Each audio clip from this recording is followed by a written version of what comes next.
Hey, yo, peace, family. This is Lord Jamar for the Yanadameen Godcast. And if you watch the Godcast, you know my number one sponsor is Miracle Food. That's right, Miracle Food, the perfect cleanse and reboot for a healthy immune system. And these times, you know a healthy immune system is very important. It's also anti inflammatory. Miracle Food has Moringa, black seed oil, beet root oil. It also contains CBD. Miracle Food is just what it says. Miracle Food. Brought to you by my brother, the Chakra Doctor. So this is a black-owned company, y'all. We promote black-owned companies here on the Godcast. Okay, so go to chakradoctor.org and get your Miracle Food today. Tell them Lord Jamal sent you. Peace.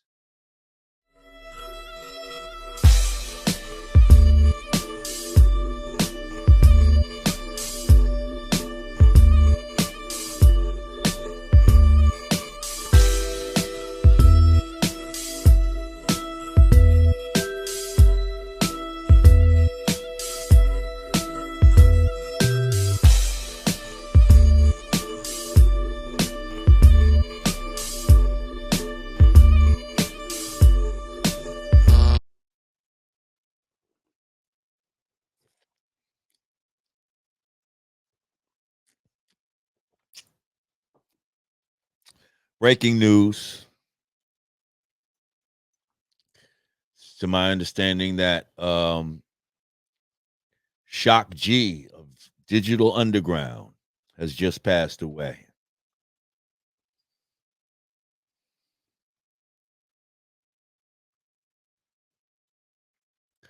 Shock G of Digital Underground, Humpty Hump,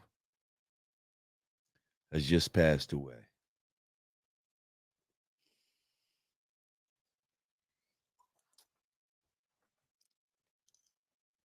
What's going on, people? Is that our third one? Is that our third one? They say things happen in threes.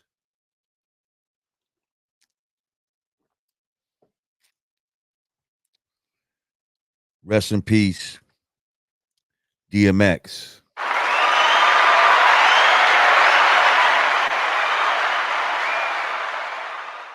Rest in peace, Black Rob.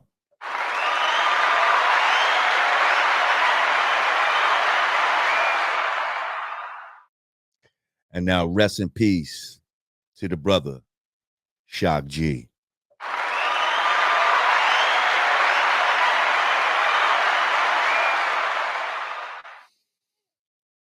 Ah man, we losing our heroes, we losing our greats. This is that age, when you were younger and your mother and father would start talking about their friends that you remember so and so and yeah, they passed away. You start to be like, damn, a lot of my a lot of my parents' friends is passing away. You know, they're getting to that age. Um, a lot of us have been fortunate to navigate these streets and make it through to OG status. If you're fortunate enough to acquire the knowledge that it takes to be an OG. But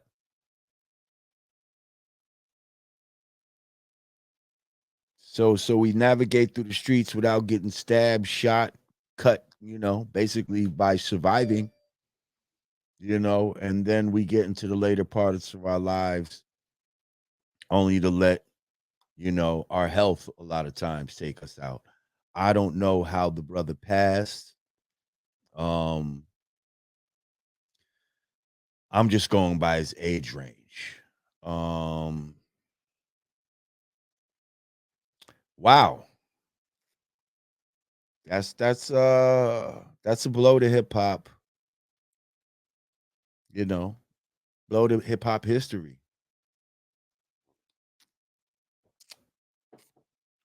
Digital Underground was a very dynamic, I want to say almost ahead of their time type of group.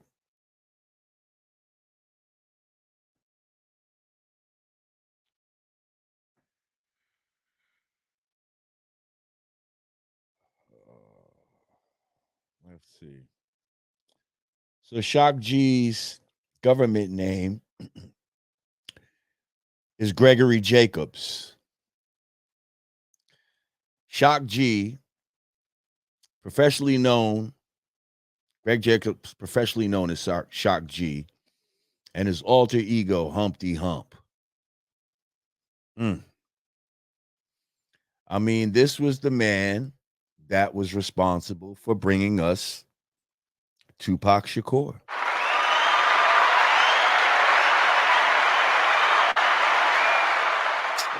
All around the world, the same song. I mean, that's where we were introduced to Tupac. From what I understand, Tupac was a backup dancer or some shit like that. You know, just a member of the crew type dude trying to get on. And, Shock G saw something in Tupac, which made him say, you know what? 'Cause I'm sure he had a whole bunch of people around him at that time. Digital Underground was popping. Um,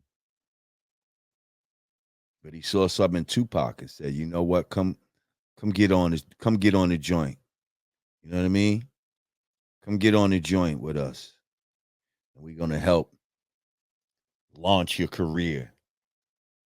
Now, did he know that Tupac would go on to be, you know, even bigger than Digital Underground? Probably not.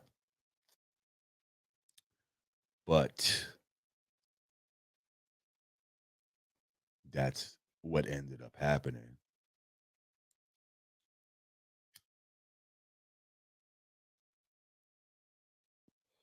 But when it did happen, I feel like not one time was I able to detect any sort of jealousy or anything like that coming from Shock G towards Tupac's success. I feel like it was like a proud father who just was looking and saying, "Yeah, you know." He was just happy at his role. Not that he created Pac, but he just, I feel like he was happy with his role that he played in helping to develop Pac into the, great artist that we all ended up knowing and loving.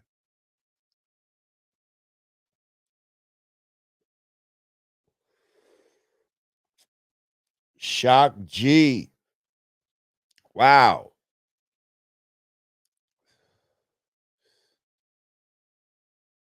We got our guest tonight. I'm on here because, as usual, and we're going to talk about this because my brother is legendary for being late. I'm talking legendary. He's done some legendary shit that, you know, only go down in the annals of myth as far as not giving a fuck about how late you are. My brother Grand Puba.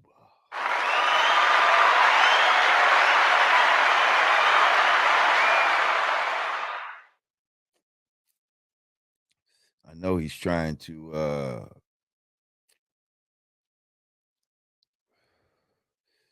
arrange, trying to get the right camera angle and all that. Come on, God.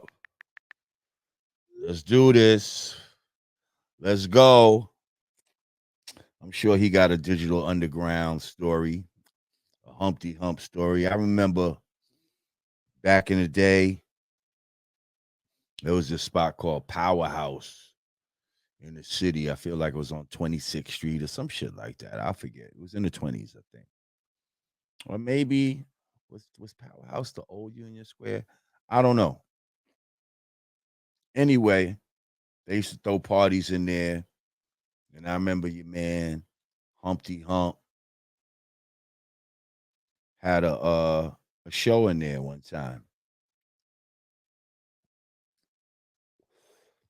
And like this dude was so clever, like, because he had a brother who looked just like him. So he would like sometimes dress the brother up as Humpty Hump to try to really fuck people's minds up. Like, hang on, how are they in two places at the same, how are they in the same place at the same time? Like, I know that, you know, Shock G is Humpty Hump, but I'm seeing them both on the stage right now. How the fuck are they freaking this? So yeah, but I remember them killing Powerhouse um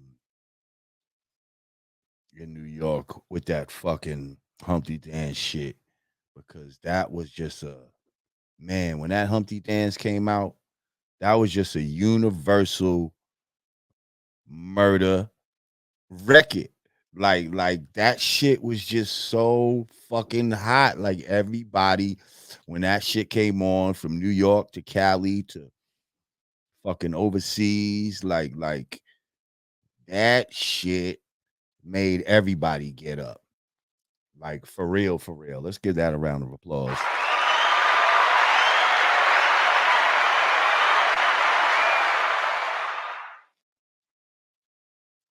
That shit made everybody get up. And not for nothing, those guys were the promoters of the hard living artists. They used to drink a lot, fuck with a lot of broads. I remember being on the road with these guys. I remember seeing what's the dude, Money B. Yeah, Money B. I remember seeing him in the hallway one time of the hotel. He by himself, and this motherfucker got a 40. You know, I think it was like a Black Terror type of deal. You know what I mean? Like he had put in like some sort of formula, some sort of Guinness and an old English mixture. And man, I feel like it was like all of 11 o'clock in the morning or some shit. And he was already getting it on. Like, and I was just thinking, like, wow, these guys really live like how their videos look. Like, you know what I mean? Like just nonstop partying type of dudes. You know what I mean? That's what it seemed like at that time. Um, but at the same time, I know he was a master of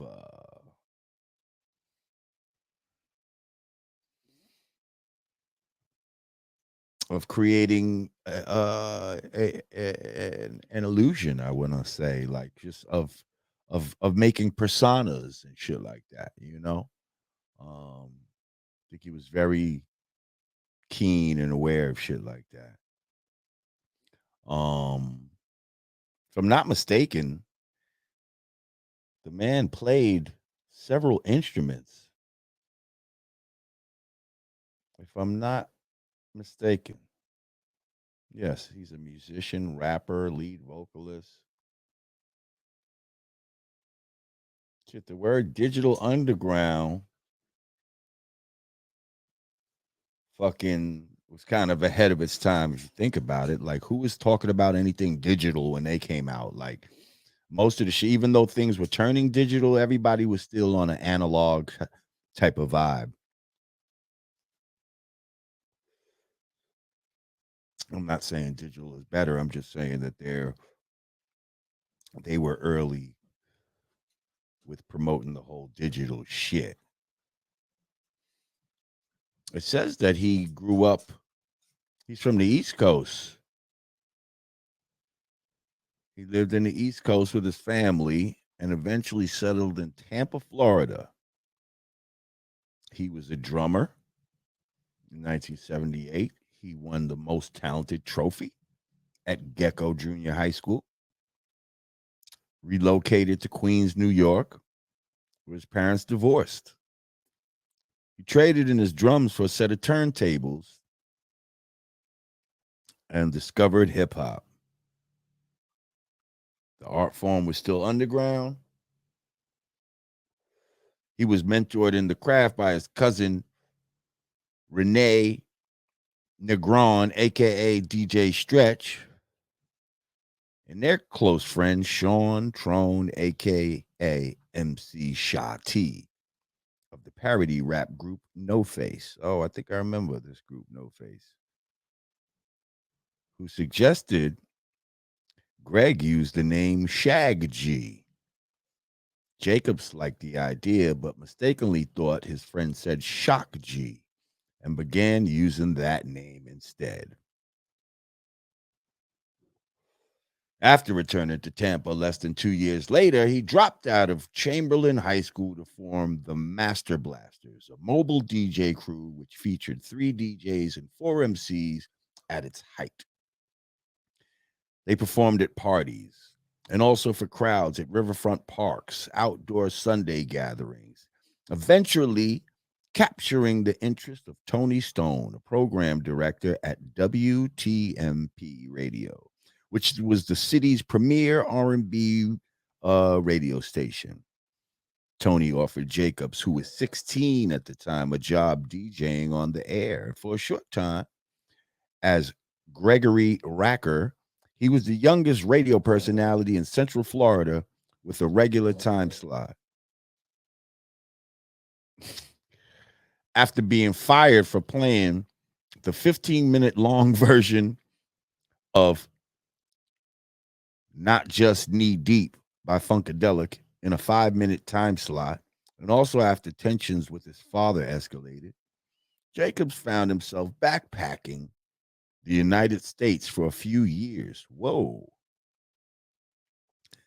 Backpacking the United States for it's an interesting guy. This sounds like, oh man, rest in peace, Shock G. Wish I could have sat down and talked to you about all of this. He drifted through odd jobs and petty criminal adventures. It was during this excursion that his focus switched from DJing to keyboard playing. While utilizing piano practice rooms at music stores and colleges around the country, he effectively taught himself to play the piano.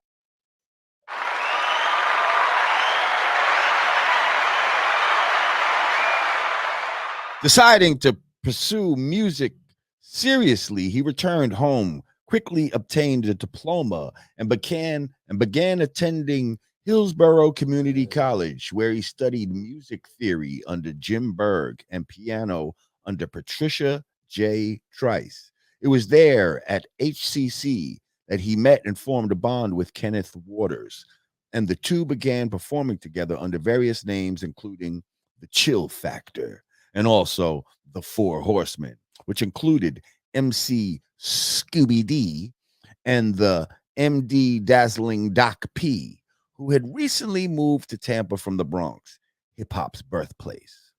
Then, in 1985, after 2 years of producing local artists for hire, playing solo piano gigs around town, performing with Kenny, and being a keyboardist in Warren Allen Brooks' band, Greg and his aspiring actress girlfriend, Davita Watts, set their sights beyond Tampa and eloped to Los Angeles in search of greater opportunity. There, he played keyboards in Kenny McLeod's pop funk band, Onyx, before leaving Los Angeles and finally arriving in the San Francisco Bay Area, where he found work in Oakland Music Store, and where his group Digital Underground would form a few years later. Wow, quite interesting. Would you like me to continue? We're talking about Shock G right now. Gregory Jacobs, aka Shock G, aka Humpty Hump, has passed away. I don't know what from, but I'm just kind of talking about him right now, going through some memories and going through basically his biography. So he moved to the Bay Area soon after relocating to Oakland, California. Shock G formed Digital Underground along with Chop Master J and the late Kenneth Waters, aka Kenny K. Around 15 months of unsuccessful negotiations with various small record companies, in 1988, the trio finally released a 12-inch single on Macola Records. It featured Your Life's a Cartoon as the A side and Underwater Rhymes as the B side. Both songs were penned, produced, and performed by Jacobs, who also sketched the cartoonish cover illustration.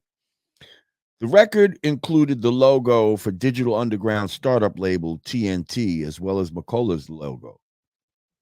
TNT was also founded by Tupac Shakur's management CEO at Tron Gregory. Oh, well, hang on a second. I think the God is here. Oh, shit. The God is here.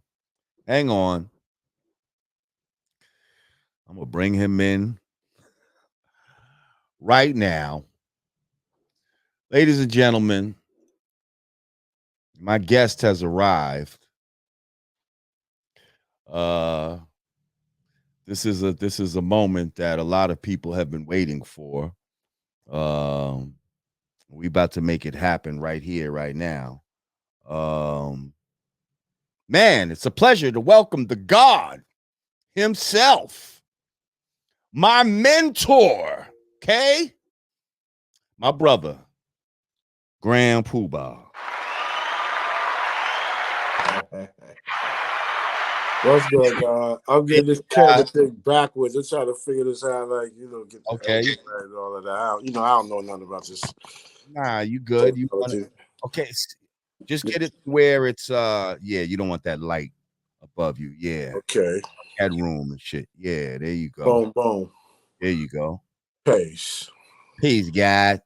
You already. What's good, God? I'm great, God. Man, did you hear this shit real quick? The breaking news? What's that, Lord? Bro, Shock G just passed away. Shock G?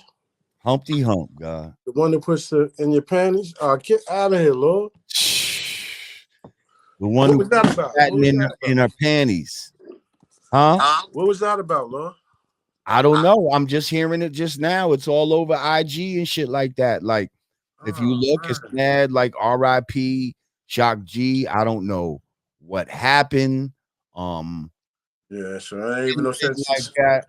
Yeah, no it's sense just of speculating and none of that till we understand. yeah. I was just kind of like, reading through his biography a little bit just now. I was talking about, the memories that I had, a couple of memories of us doing shows. You remember that time we did a show at Powerhouse in New York? Do you remember that? Right. And they was there and they fucking murdered the shit. Like, that's when the Humpty Hump shit was like fresh out the oven.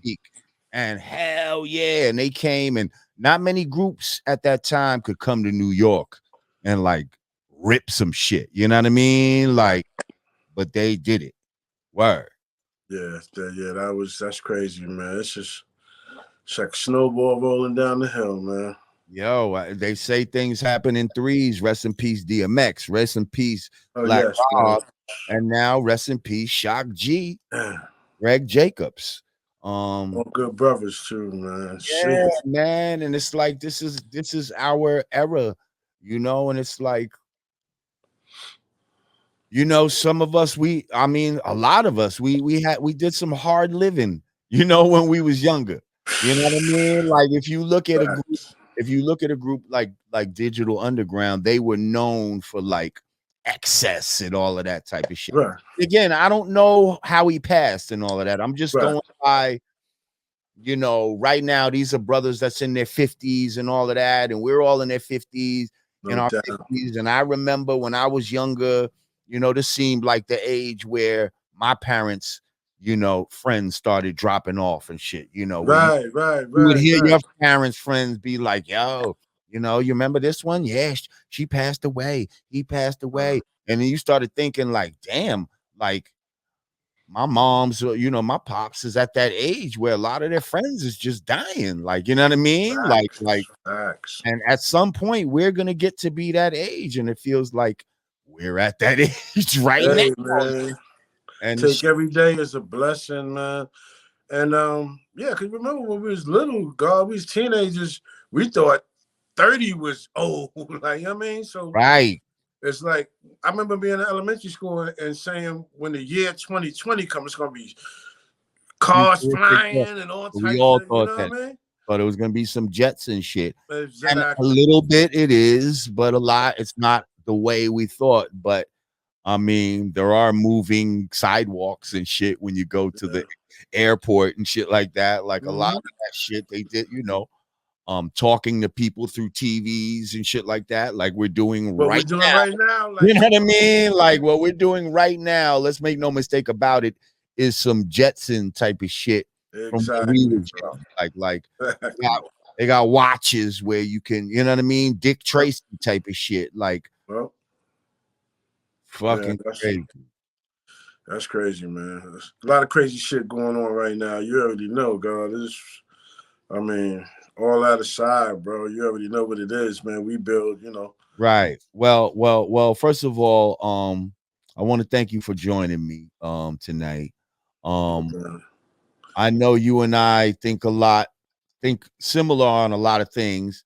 I Right. just we got to be careful to not get ourselves in a predicament where the information that we might be trying to share with people tonight doesn't get out because of certain keywords that we might say and all this type of shit. So, Well, God, you knew that when we jumped in the game with a cause and a purpose. So, I mean, true ain't too much change, really. Like, true it is indeed. what it is right now, but Right. information got to be spread somehow. And it's a lot of good brothers that's, doing what we did and still doing, and it's positive and it's good energy. But you got to tell them, at least, at the end of the day, everybody going to make their own decision on life and what they want to do and what's best for them. But at least if we put that information that they don't know, that they should know out there, then it's up to you to go whatever direction you want. So with that being said, the build is the build. Let's build. Right. Because I just recently, I don't know if people know, but I recently, the channel caught a strike, and I was able to post anything for a week.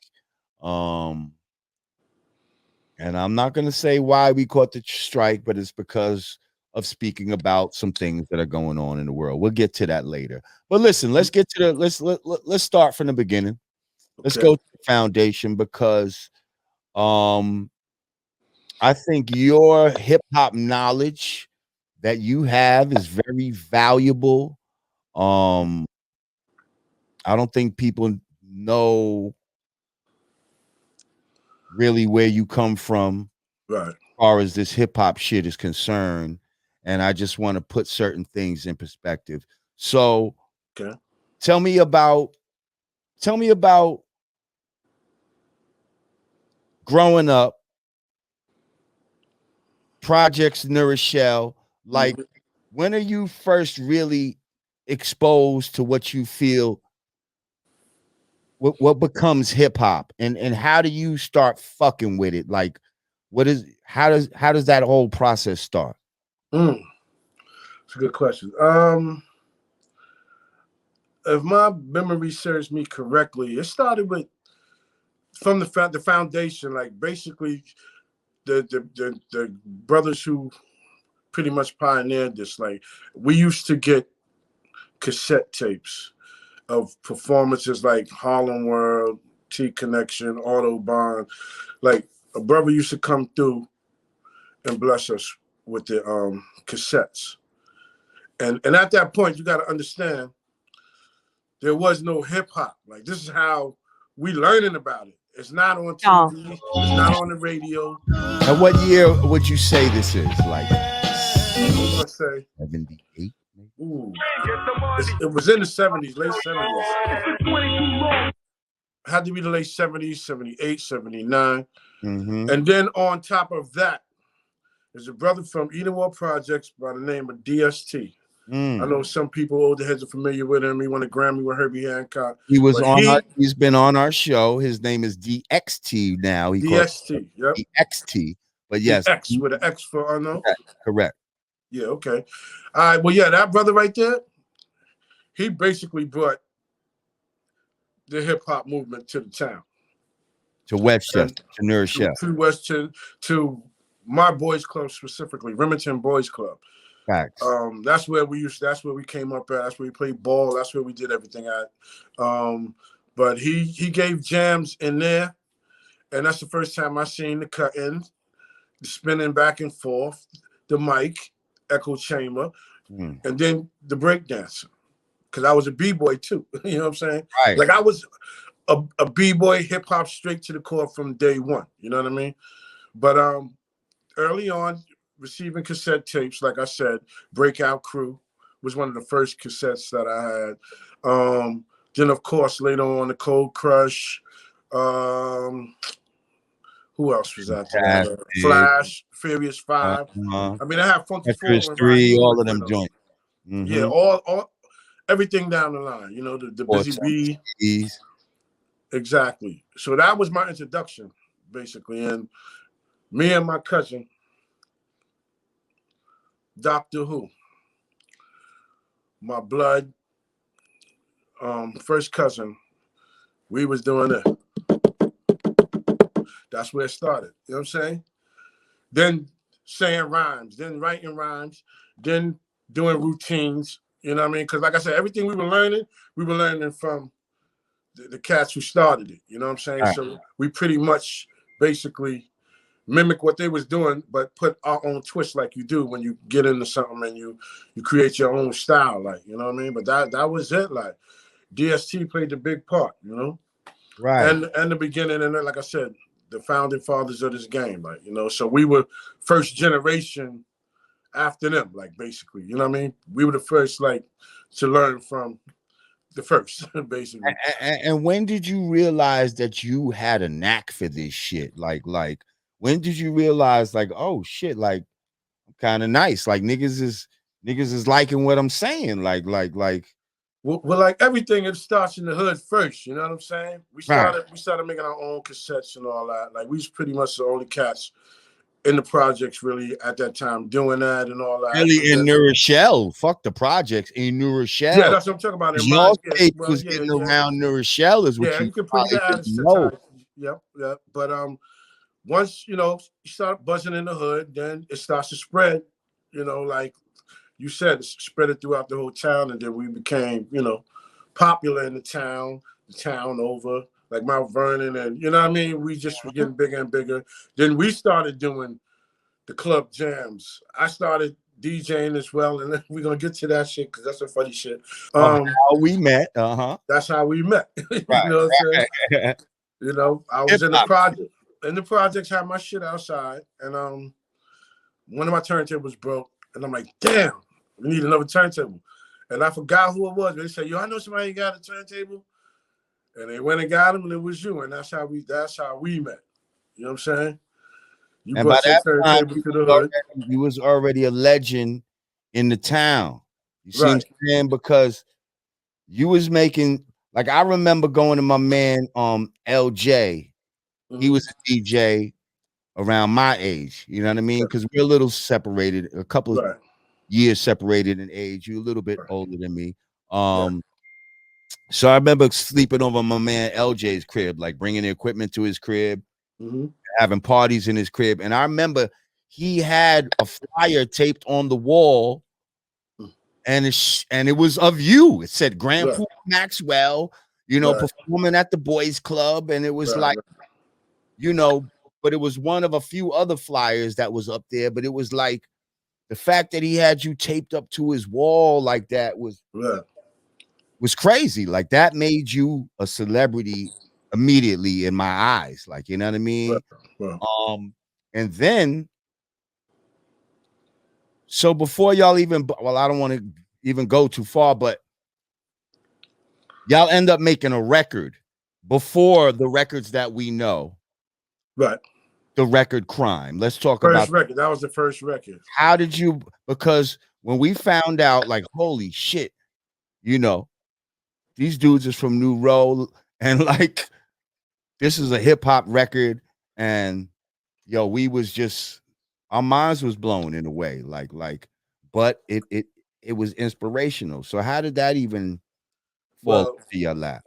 well, when that started, I think that was like 85, 86, right? I already been, like since 81, 82. I'm, like I said, late 70s, early 80s. So by the time it came time to do record, I was damn near retired. Like, you know what I'm saying? I was still young, but I done, like you said, I was a celebrity in the town already. So it's almost like a homie that used to live in my projects moved around the corner. He became a boxer. His name was Lamont Brickle. They call him. They just call him Pretty Boy Brickle. Lamont. He had a trainer who went to him and said, "Yo, look, I'm trying to start a record label. You know anybody that rap?" And the first thing he said, "Yo, I got my little homie over there in the project. That nigga's nice. I'm gonna bring him. Boom, boom, boom, boom." So I met him. His name is Milton LaCroix. He was partners with a guy named Rocky Buchanan. Shout out to the Universal Hip Hop Museum. Yeah, indeed. So that's how it came together. And I was doing like slight production. I was learning the drum machine and all that. So we made a record called Crime. And they said, yeah, we want to let's add something to it. We're gonna get somebody to add something to it. I was like, yeah, cool, all right. So the foundation was laid. That person they went and got was Teddy Riley. Whoa. So Teddy Riley worked on Crime? Teddy, that keyboard and all that, that's Teddy. Right. We must be. That's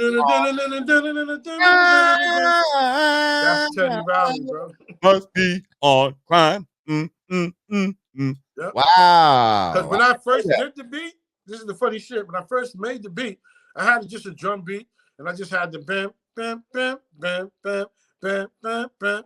They gave that shit to him. That shit turned into the symphony. Murdered that shit. Like I was at all, man. So that's how me and Teddy met, and we were tight. And we was going back and forth, to the town. Was going to Harlem and shit, to his crib, first floor, St. Nick Project, all that. In fact, that's how he, his first wife, she's from the town. Right. That's where he met her with me. Like, yeah, I knew her older sister, huh? Donna. Yeah, I went to school with her older sister, but he met her with me, like, you know what I mean? So that was around that time, like 85, 86. So we get that popping, and that shit is on the radio, whatever's doing what it do. So now Rocky Buchanan, Milton's off in this boxing thing, so he's not really around much. Rocky was pretty much handling everything. So Rocky met Jazzy J. This is where Jazzy J come in, and they started a new label. Like the first label dissolved, they started Strong City Records. That was the next label, and that was Jazzy J with Rocky Buchanan. So I had a joint, like I think we did the Cracked Out was the next record that we did. And Rocky was like, yo, bro, we like your music and all that, but we need something like party, because all our songs is having messages, you know what I mean? So he's like, yo, you make something with a party joint. So once again, they sent me, I went to Teddy's crib. We in his crib, I'm chilling, he puts the beat together. A lot of people don't even notice. The sexy beat. Teddy Riley did that. Say word. Teddy Riley did the sexy beat. Way. Yes, yo, bro. Fucking my head up, bro. Yes, bro. Teddy did that shit. That nigga was the flyest little nigga. Yo, let me tell you something. We in this crib, I swear to God, every 5 minutes, Shorty knocking on his door, like, you know what I'm saying? I'm like, damn, little nigga's a little nigga too, like, he was like 16, something like that, you know what I mean?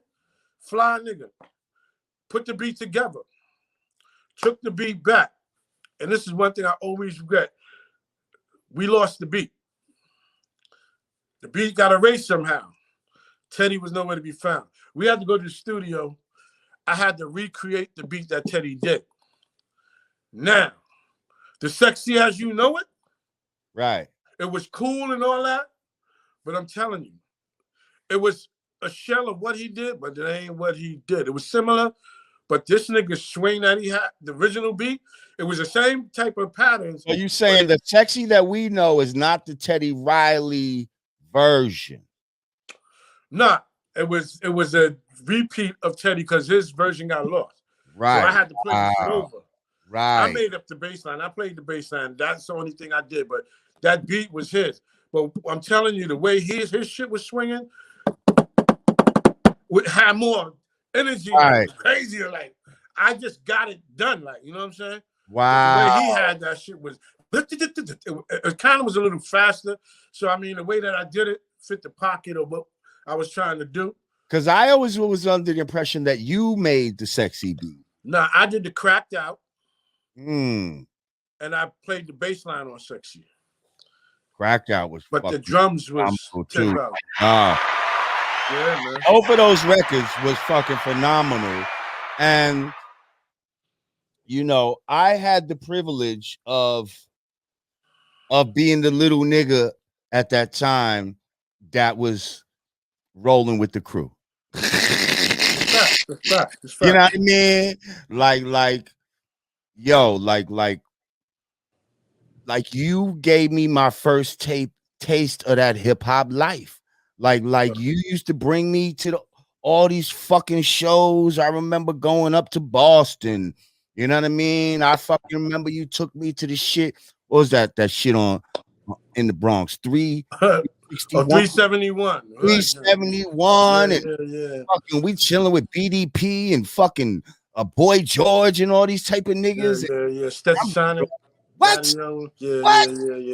Fucking you taking me to what was that shit out in Jersey? Not Club Sensations. Remember Club Sensations? Sensations. Smell like Brad dust in there. Remember that? What? That used to go to 5 in the morning. What? Like Newark. I was living my hip hop dreams back then, just being around, just being a little dude, just being around. But you was helping to fuel my my aspirations and be like, yo, like this shit could happen. Like, and I'm rolling with the homie, like, you know what I mean? Like, yo, the shit was that was big. That was big.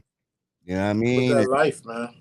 Right. That was that life. You do anything like if you something that you love like that, you're gonna do anything, whatever. You know what I mean? That's one thing I learned, man. You know, that's why I always give my mom's her props because she didn't, you know, it's like I had equipment in the crib. My cousin, rest in peace, Tasha Kuma, he was a bass player. So the speakers I had in my crib, them shits was right. Like, concert joints, like, yo, I was blowing the building up. That shit rattling. But and they always showed me love. I ain't had no complaints. Now one person knock on my door, nothing like turn that down, turn it off, whatever. You know what I'm saying? But that was the rule, you know.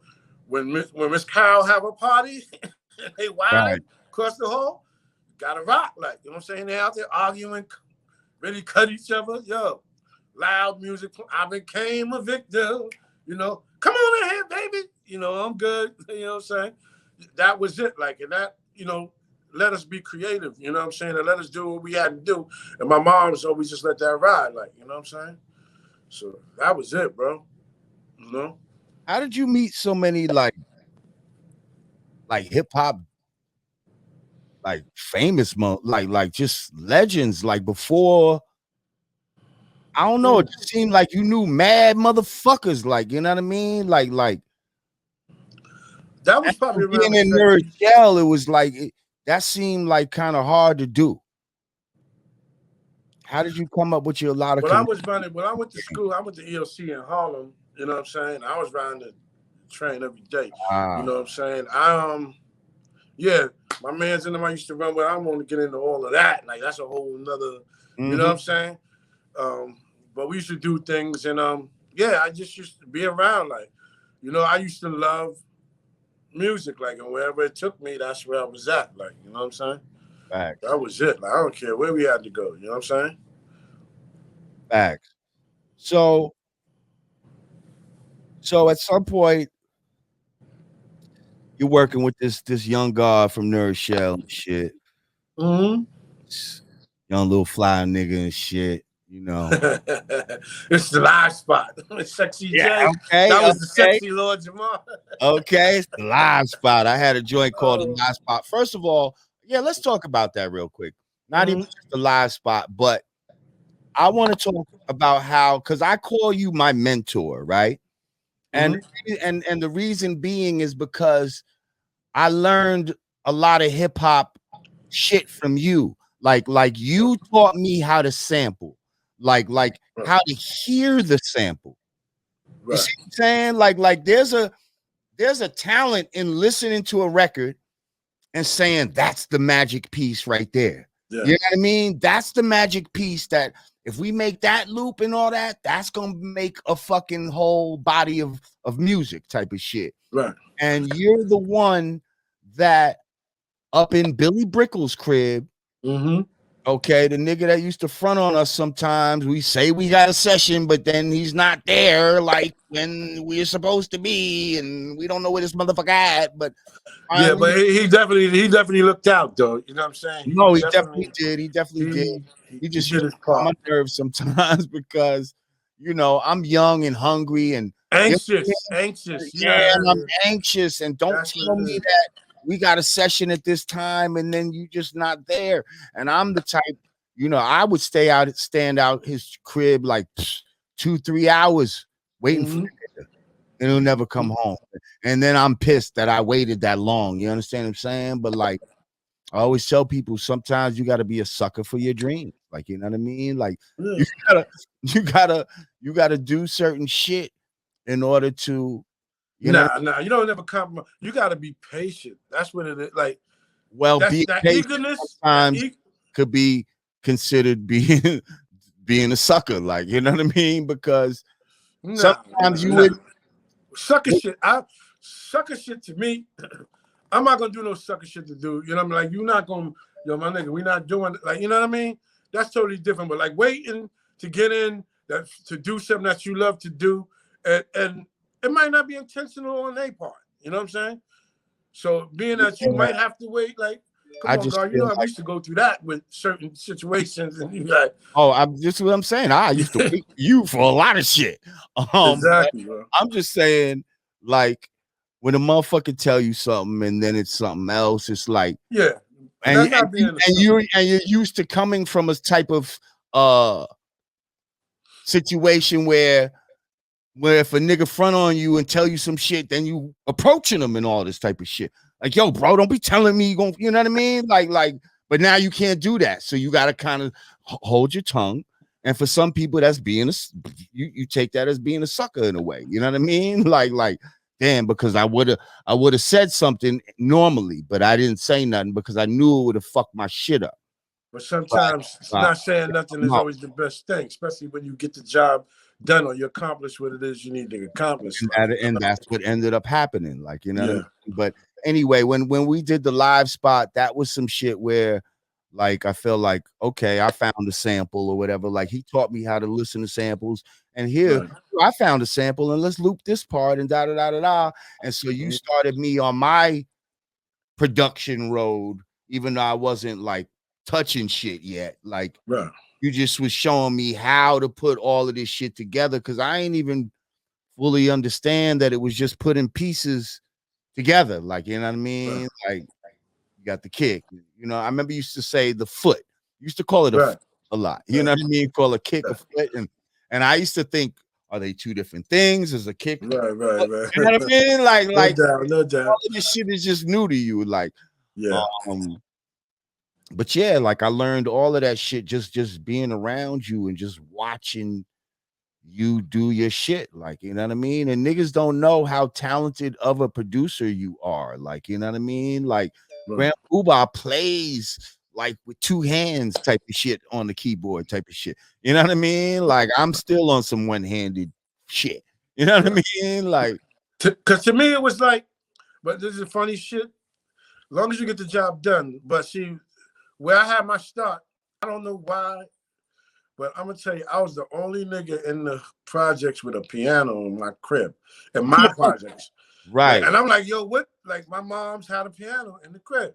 So right. that shit, we used to just sit there and, you just start playing around with it, and once I got into music, I just, like, I figured it out, like, just started learning sounds. And that's that little, like, advantage I had, like, so when it's time to start producing, I knew a little thing or two. I knew a few chords and shit like that. And that's how I got popping, That's fucking dope. Word, that shit used to be loud. Like if you put this shit up against the wall and you playing, whoever lived next door, that shit is in their crib, like they in symphony hall. Like it'd be dumb. It used to be dumb loud. Like so, I had to put it where it would be against our wall, so it'd be in our crib, like because that shit used to be mad loud. Man, piano, huh? A piano in the you crib. Working pedals and all of that shit. The pedals, the official joint. It wasn't no grand. Right. It was, the joint. Yeah, one of them joints like at school or some shit. Exactly. Like. Word. Word. In the classroom type of shit. Word. That shit used to sit there. That shit was the trophy holder. They just put trophies on that shit. But then I just started, like, yo, dang, playing some shit. You know what I mean? Like, oh, okay. First song. Oh, yeah. Yeah, that shit. Exactly. I remember the first. That's how that started, like, was the Mission Impossible. Yep. But I only knew how to play that part. Right. Damn, yeah, that shit, God. So Master of Ceremonies, that was with you and your cousin.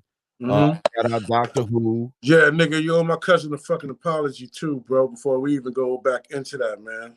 What happened? You said some shit. Huh? Who he ain't about that. Some shit you said. Remember?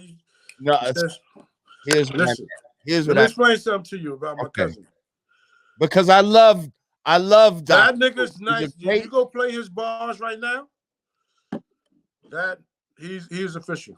He's official. It's not about him being official, right? So when you said it's not about that life, what did you mean by that? I felt like his heart wasn't in the hip hop shit the way your heart was in it. No, it was, but what the difference was with me and him, I was in the streets and he wasn't. Right. But he loved hip hop. You know what I'm saying? Right, but I'm just saying from me being around y'all, like I'm telling you, he was like, because when you wasn't around, I used to go to his crib sometimes. I used to be chilling with him, like I had no disrespect to Doctor Who, like, and I didn't like that you took it that way. It was no disrespect. I just felt like he was way more disenchanted with the whole hip hop shit. Like for him, it was something to do, I feel like, and he was nah. See, but that's what I'm trying to tell you. Like, it wouldn't be no me without him. Like, we were like, you know what I'm saying? Routines, my craft development came with him. You know what I'm saying? Right, but then like, we sat there hours, and you know what I mean? He, like I said, he was just a quiet dude. He wasn't. You know what I'm saying? If you knew our family structure and history, you will understand why he was just a quiet dude, because that was just his demeanor and his, you know what I mean? So, but he loved the game. Trust me. He loved the game. He just wasn't, you know what I'm saying? As vocal as I was, you know what I'm saying? Yeah. I was, I was going all the way, like famine, feast, sink or swim. That was me. Like, so I kind of get you what you're saying to an extent. But yeah, he loved the game, but I was willing whatever it takes to get there. Because when I say whatever it takes, he's the type that he'd be like, you know what I'm saying? I might want to talk about, some hip hop, but he might like want to take the conversation to, rocket propulsion or something, like, you know what I mean? Like he was like a smart Doctor dude. Who, nigga, Like, Doctor yeah, that's Who. what I'm saying. Like, That's what it is. and when you and I, we would just be more like hip hop all the time, or fashion, or just more on some street shit. Like, you know what I mean? So I don't know. To me, it just seemed like he could take it or leave it. You know what I mean? Like, But yeah, he loved it. He enjoyed it. but he I'm not loved saying it. he didn't enjoy it, but I just feel like you was into it more. Like, you know what I mean? Like. Okay, now if you say that, that's factual. Like I said, I would do. It was like that. Either I'm going to win in this, all right, or I don't know what it's going to be. Right, like, because I love the game. For example, afterwards, you kept going. Like, you kept doing some shit. Right. And he was like, fuck it, I'm going to just, I did that. Now I'm going to just do this. You know what I mean? Like, so, and that's what I mean about just that drive. Okay. You understand what I'm saying? Like, okay, all right. Yeah. Well, I mean, we gonna rock with that. Yeah, but I love Doctor Who. Come on, man. That's I know that, God. I know that. But see, people perceive it a certain way. Like, my family is like, yo, what the fuck that nigga? I'm like, nah. Yo, they was like, yeah. But it's all good though. I love. I know that. I know that. You know what I'm saying? Just have to clarify that, man. Absolutely. But yeah, so then we, Don Barron, shout out DJ Shabazz, who is nice as a motherfucker. Yo, one of the nicest, just all around talented dudes, man. Like, and a wild I had some wild times with that fucking kid. Yeah. I had some excursions with just me and him too. Mm-hmm. Like, he's a wild dude. Mm-hmm. Yeah, yeah. Those were some great times, you know what I mean? But then for whatever reason that dissolved. Right. And you was working with me and you was working with X separately. Right. And then we just put that shit together like Voltron. No doubt. Yeah. Yeah, I remember. Like that shit was yesterday. I'm trying to think. I think about it being Red Parrot. Back in the days, Red Parrot. Dante Ross ran up on me like, yo, man, hey, and that was kind of master of ceremony, you know what I mean? Like towards the tail end, Mm-hmm. I got this my Tommy boy, blah, blah, blah, blah, blah. I'm gonna sign you, da-da-da-da-da, blah, blah. I'm gonna get ready to change my situation. So when I leave this situation, get over there, I want to sign you, and the rest is history, God. You already know. Yeah, that was quite a thing. You know what I mean? Like, you had us out there shopping for a deal, and we had no music. That wasn't even a shop. I mean, when we had the other stuff, like, my thing was, I didn't think people understood when y'all was solo. They couldn't see what I sing, like, you know what I'm saying? Like, they wasn't like. Remember the development. We still need the development. Exactly, but see, when you going for jail and whatever, back then you probably had to have more, and you have to present the whole vision to them, like, you know what I mean? You can't just say like, yo, I'm telling you, I got this right here. This is gonna be fire. You know what I mean? Like, whatever. But Dante, you know what I'm saying? He was like, yo, man, I'm gonna sign you. Yo, this is what it is. And he, you know what I'm saying? That's why I respect that dude, man. But I feel like we went somewhere else, though. That's not the only place we went. Nah, we ain't going nowhere else. That was just in the cut. That's the only meeting we took was with Dante. That wasn't even it. Yo, I went and seen him at Tommy Boy. Maybe that's why you confusing that, because we went and seen him. I remember going to Tommy Boy. I remember he was going still at Tommy Boy, huh? Yeah, I remember going to Tommy Boy. Right, and then after that, he's like, yo, I'm about to bounce and right. Boom. But I feel like before we went to Tommy Boy, we might have tried to go somewhere else too. Nah, we ain't doing that. We did one strike. The first pitch hit that shit out the park. Right. I don't remember nowhere. When we went to him, we didn't have no music. So right, that's what it was. That's when he was like, all right, well, I'm gonna need something to play. And so that's when we said, all right, we'll be back. We Right. went to fucking Jazzy J's, and it took about 2 weeks of us just sitting in the studio waiting for that extra fucking time. You know, for Jay to say, you know what, y'all could get in here because but you it see, wasn't saying it wasn't on the strength of it because of you. But you know what he said? Like he said, like the deal was done. He said, I know who you are, but I don't know about these two guys. Yes, but yo, my nigga, don't matter. You gonna sign? Like, see what the thing was? He had to play something for his boss. You know what I mean? But we was good, so I knew he was good. Right. We just needed, this is, man. We could have gave him anything, man. It didn't matter. Like, it was good. He just, on the business level, he just had to present something to make it look like whatever. Because when we got in there, we, did whatever we want, man. I respect him for that. Like, you know what I'm saying? He didn't interfere in our culture at all. Like, Like, oh, yo, he used to laugh about it, remember? He said, yo, you're making people pretty uneasy when y'all come up in the office. Like, the devils get real scared when you, he respected our lane, man. He respected the lane, man.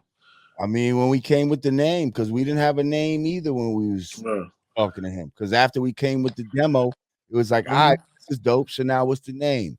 Right. And I'm looking at oh shit. All right, we'll be back.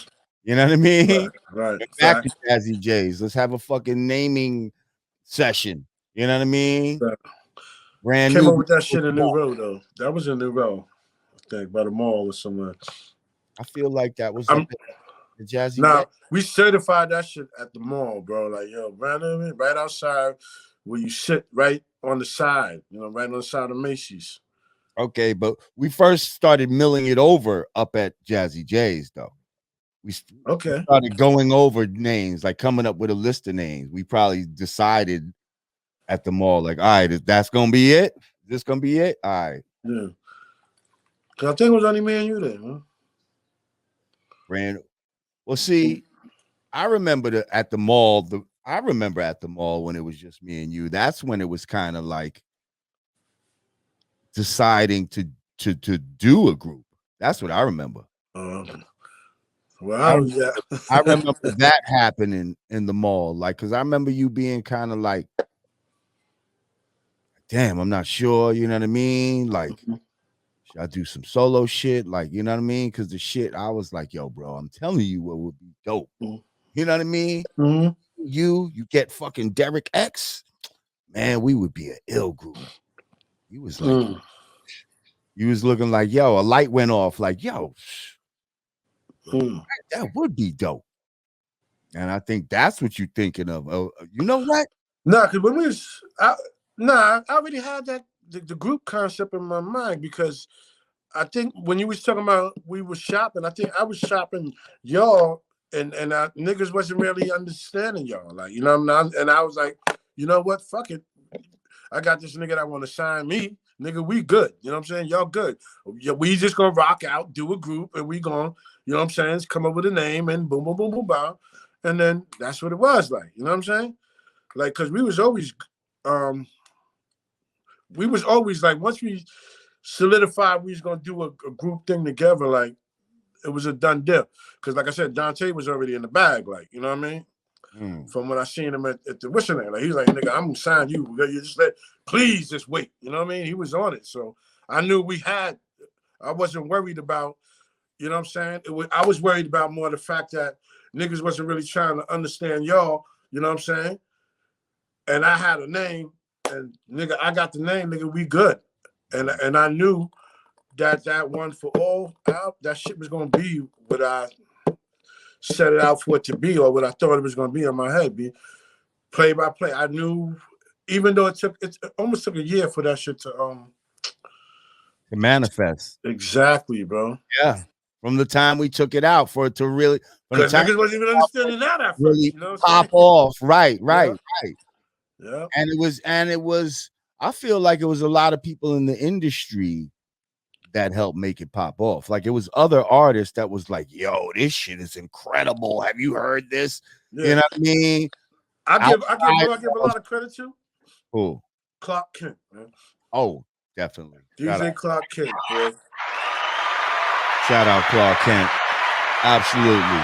Everybody, brand Nubian. Brand. Yo, he used to play that record to death.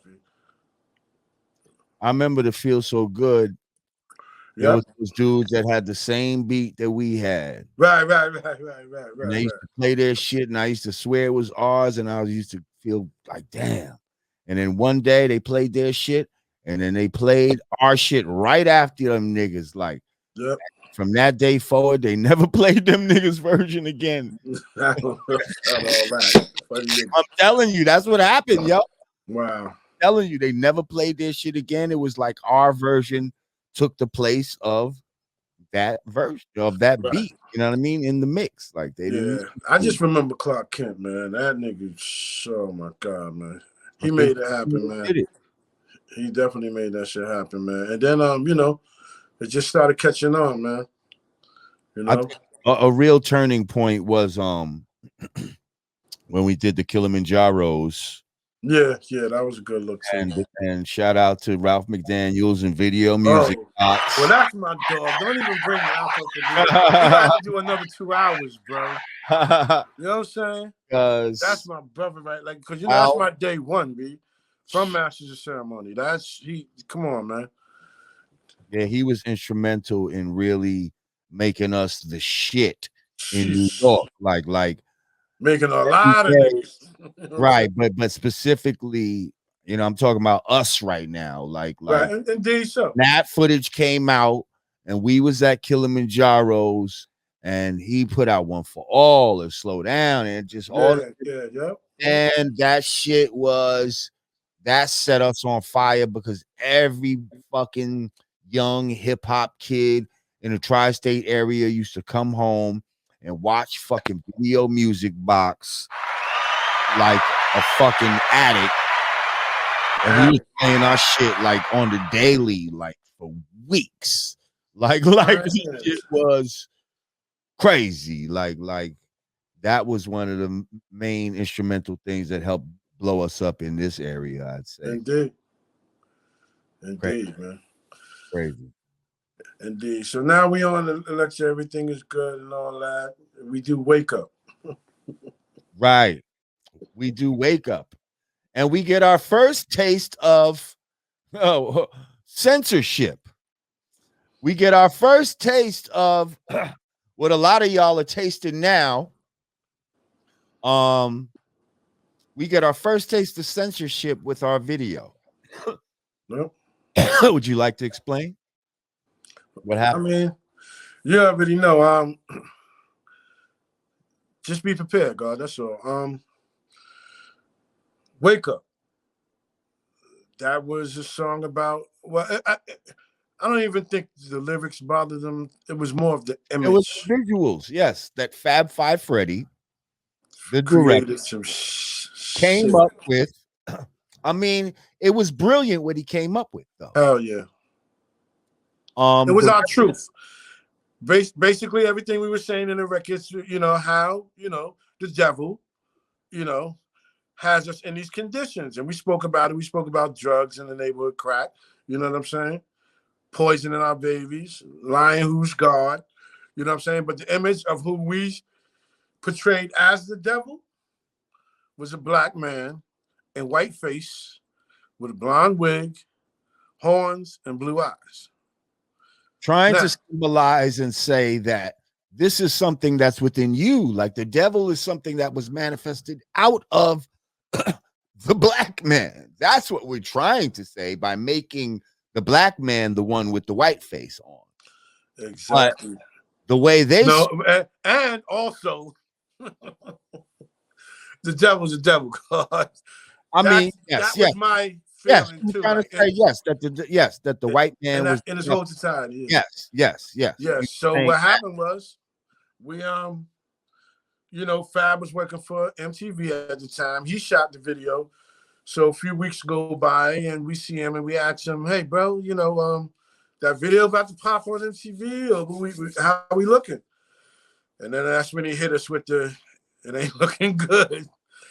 They won't play the video. because you portrayed it was the exact word. You portrayed the devil as a white man and a black man and white face, like some whatever.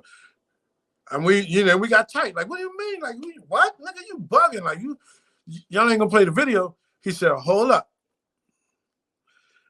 What they said was, if you edit the video and take the devil out, they will play the video. And we was like, hell no. Fuck that. We ain't doing shit. And the lecturer who spent the money was like, oh, yes, we are. Oh, yes, we are, motherfuckers. Let's give y'all first taste of y'all ain't pay for this shit, and we did. And we gonna get our money's worth out of this motherfucker. And so we try to stand on our fucking principles and like, well, then don't play it, motherfucker, because we ain't edited shit. And the lecturer was like, don't worry, we got y'all. We're gonna edit that out. Matter of fact, we already had a version. Like Dave, but get ready when he ain't yeah. We already had a version. We kind of saw it coming. So we already had a version. We're gonna send that over to you. You'll have that by 5 o'clock tonight. You know what I mean? That's probably what how it went. Yeah, that's facts. But that gave us our first little taste of okay, but still, we still stood on our square, and you know what I mean? Yeah, man. And remember, it was times, man, we was doing shows, and we used to do Wake Up, and the venue wouldn't want to pay us because they said we was trying to start race wars and shit. I did a show somewhere. I'm trying to think. One of them college, I think it was Missouri State, somewhere out there. Yes, Missouri State. That was a bad one. Where they had the slave dog. They didn't want to curse either, though. And that was then used that as an excuse to curse. So they were trying to divide the white people on one side and black people on the other side. It was, but that's the school that had the slave dog. Remember the statue? Remember that? Right. Yo, crazy. As soon as we pulled up, we like, yo, what is this shit? Like, you know what I'm saying? But that's facts right there. That's when we knew, you know what I'm saying, that this game was rigged, man. It's like, you're not gonna just come and do and say what you want. See, at the beginning, I think they didn't know what we were actually saying. Because remember, after that, the next album that y'all did, I'm sure, the next album I did, they wanted the lyrics. Write all the lyrics out to your song. Right. Yep. I was like, I'm not writing shit. Yes, you're and right. They hired somebody to transcribe it. Yep. Oh my God. Yep. Yep. So they caught on, like, you know what I'm saying? Because Drop the Bomb, Wake Up, like those songs was like straight. I mean, it is what it is. Like, you know, and those and I'm happy to say those are still my facts today. Like, I ain't changed, or you know, it is what it is, man. I know who God is. I know who the original man is. I know who the devil is. Like, and that's not gonna change. Huh? You know what I'm saying? You got too many examples for us to see daily for thousands of years to show and prove who's a beast. Like, you know what I mean? It's not coincidental. Like, so I don't even get into debates with niggas no more about, well, you know, it takes time for us to bullshit. Thousands of years, like, come on. So you already know what it is. It's on you. If you want to let it fly, God. You know, it is. I think now is the time, God, because it's crazy out here right now, man. It is. Jump in where you want to jump in at. Where you want to start. Like. They got enough history on what we do. Whatever. Right. Let's get fast forward to okay. I'm gonna put it like this. Listen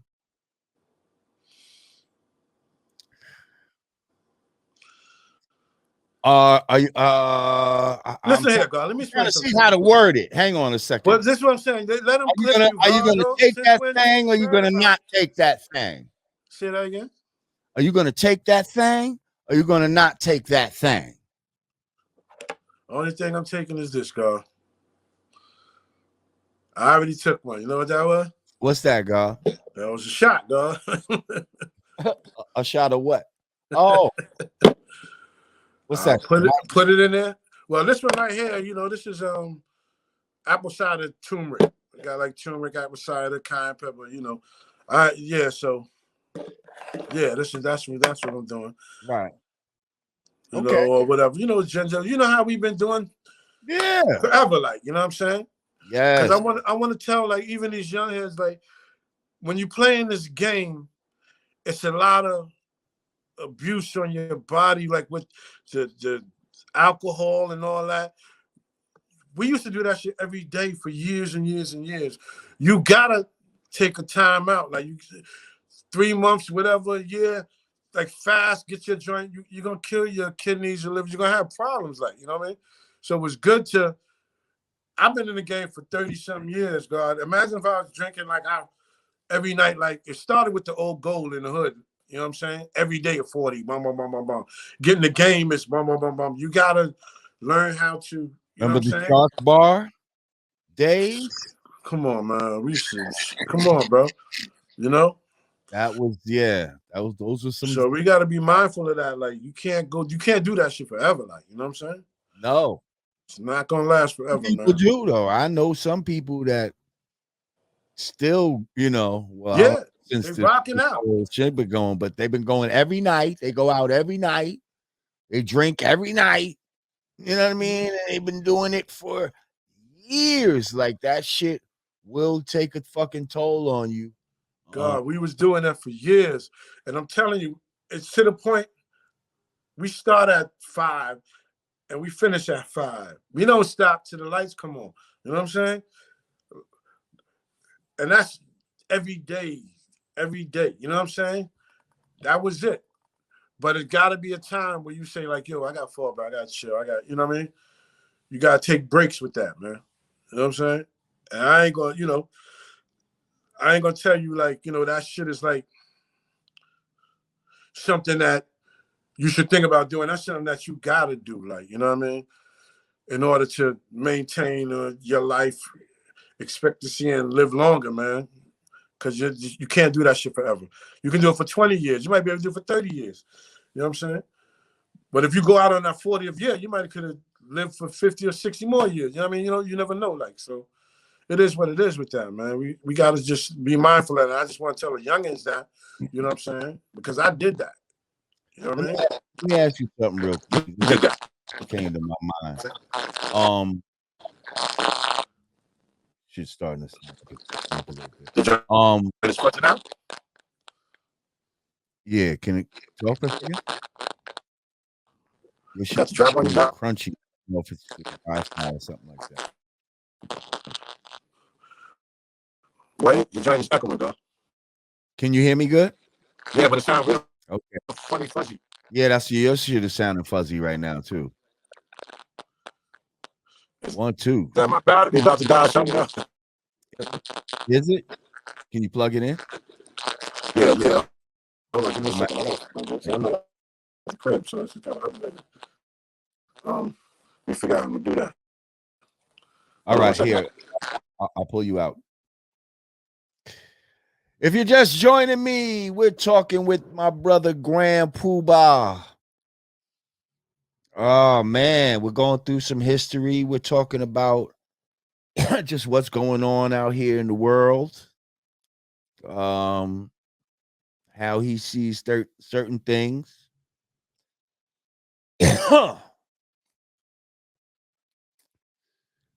Miss Ravioli, how you doing? If you can share with the people in Patreon land how they can post on YouTube, that would be helpful. I know you be knowing what time it is. I see Straight Paper is in the house. Shout out to Straight Paper.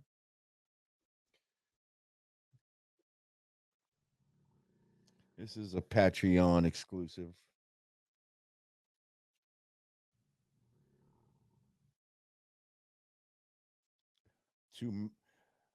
Miss Ravioli says turmeric, ginger, cayenne pepper, a dash of all three, and H2O every day. That's right. That's a nice Nice formula. Good for the body. Good for the body. Help keep up your immune system.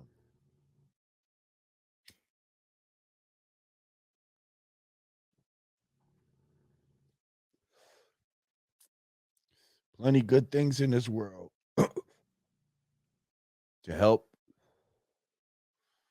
boost up our immune system. Plenty of natural things.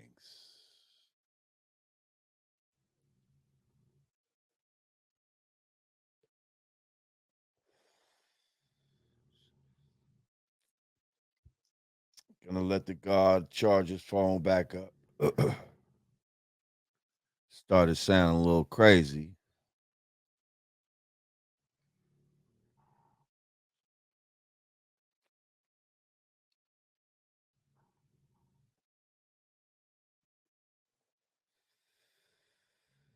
It started sounding a little crazy.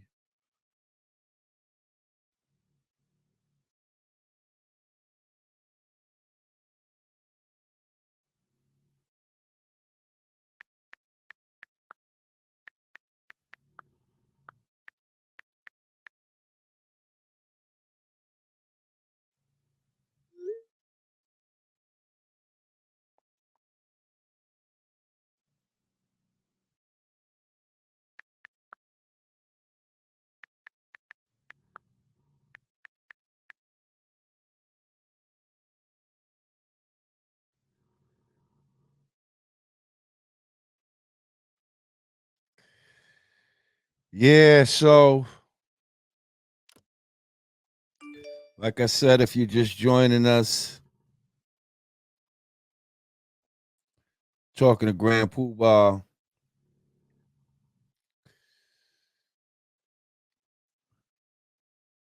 peace, a beautiful mind. And yes, also if you're just joining us, Shock G passed away tonight. We were talking about him earlier.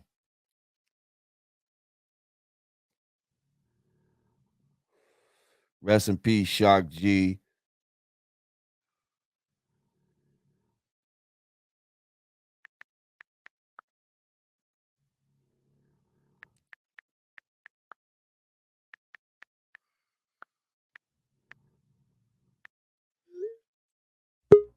Oh, there he is. Hang on. Peace. Back in the game, God. There you Peace. go. Now you sound clear. Now you sound clear. Exactly. Let's do it, God. Yeah. So I was just wondering real quick, because at one point, like, let's make no mistake about it, like Grand Poobah was almost was like Jay-Z in the game. Like everybody wanted a Grand Poobah on their record. Like your style, everybody wanted to dress like Grand Poobah. Fucking, I'm sure a lot of people were coming at you from a lot of different angles. Have you ever been approached on some funny style shit, on some, you know, try to bring you over to the dark side type shit? Nigga You said, know ding, what I ding, mean? ding. that that you know, because I know you've always kept your integrity, but was there ever some shit where you was like, yo, yeah, I'll pass, but niggas tried to test you on some come Nah, because you know why? I think the test that was given was like, you ain't really know it was a test until your hindsight kicked in. You know what yeah, I mean? Like years later, but at that moment, your instincts just took over. Like when somebody said some funny shit to you, like, huh? Nigga, what, you know? And you check the nigga like, nigga, you sound stupid. Like, you know what I mean? Like, and then they're like, okay, maybe that was a test. Like, you know what I mean? It's a lot of shit where after the fact, I realized, like, you know, because like you said, at one point, it was official. I was that dude, like, you know, with the clothing shit, all that. You know what I'm saying? So I guess it became a point where, you know, to see if this guy is on the team. Is he, like, but you know, they found out Right. quickly, nigga, it ain't happening. You know. Right. And I heard similar stories to like when I made reference to certain things, like certain niggas like, yo, you know about that shit too? Like, word. But it didn't mean, you know what I'm saying? Nothing at that time, but it just sounded like some funny shit, like, nigga, you know what I mean? Don't even talk to me like that. I don't even give a fuck if that's industry terms or that's how y'all niggas talk. But you know, I don't talk like that. You know what I'm saying? Like, you know, remember I used to have sayings like, yo, he in bed with this one, and he in bed with that one.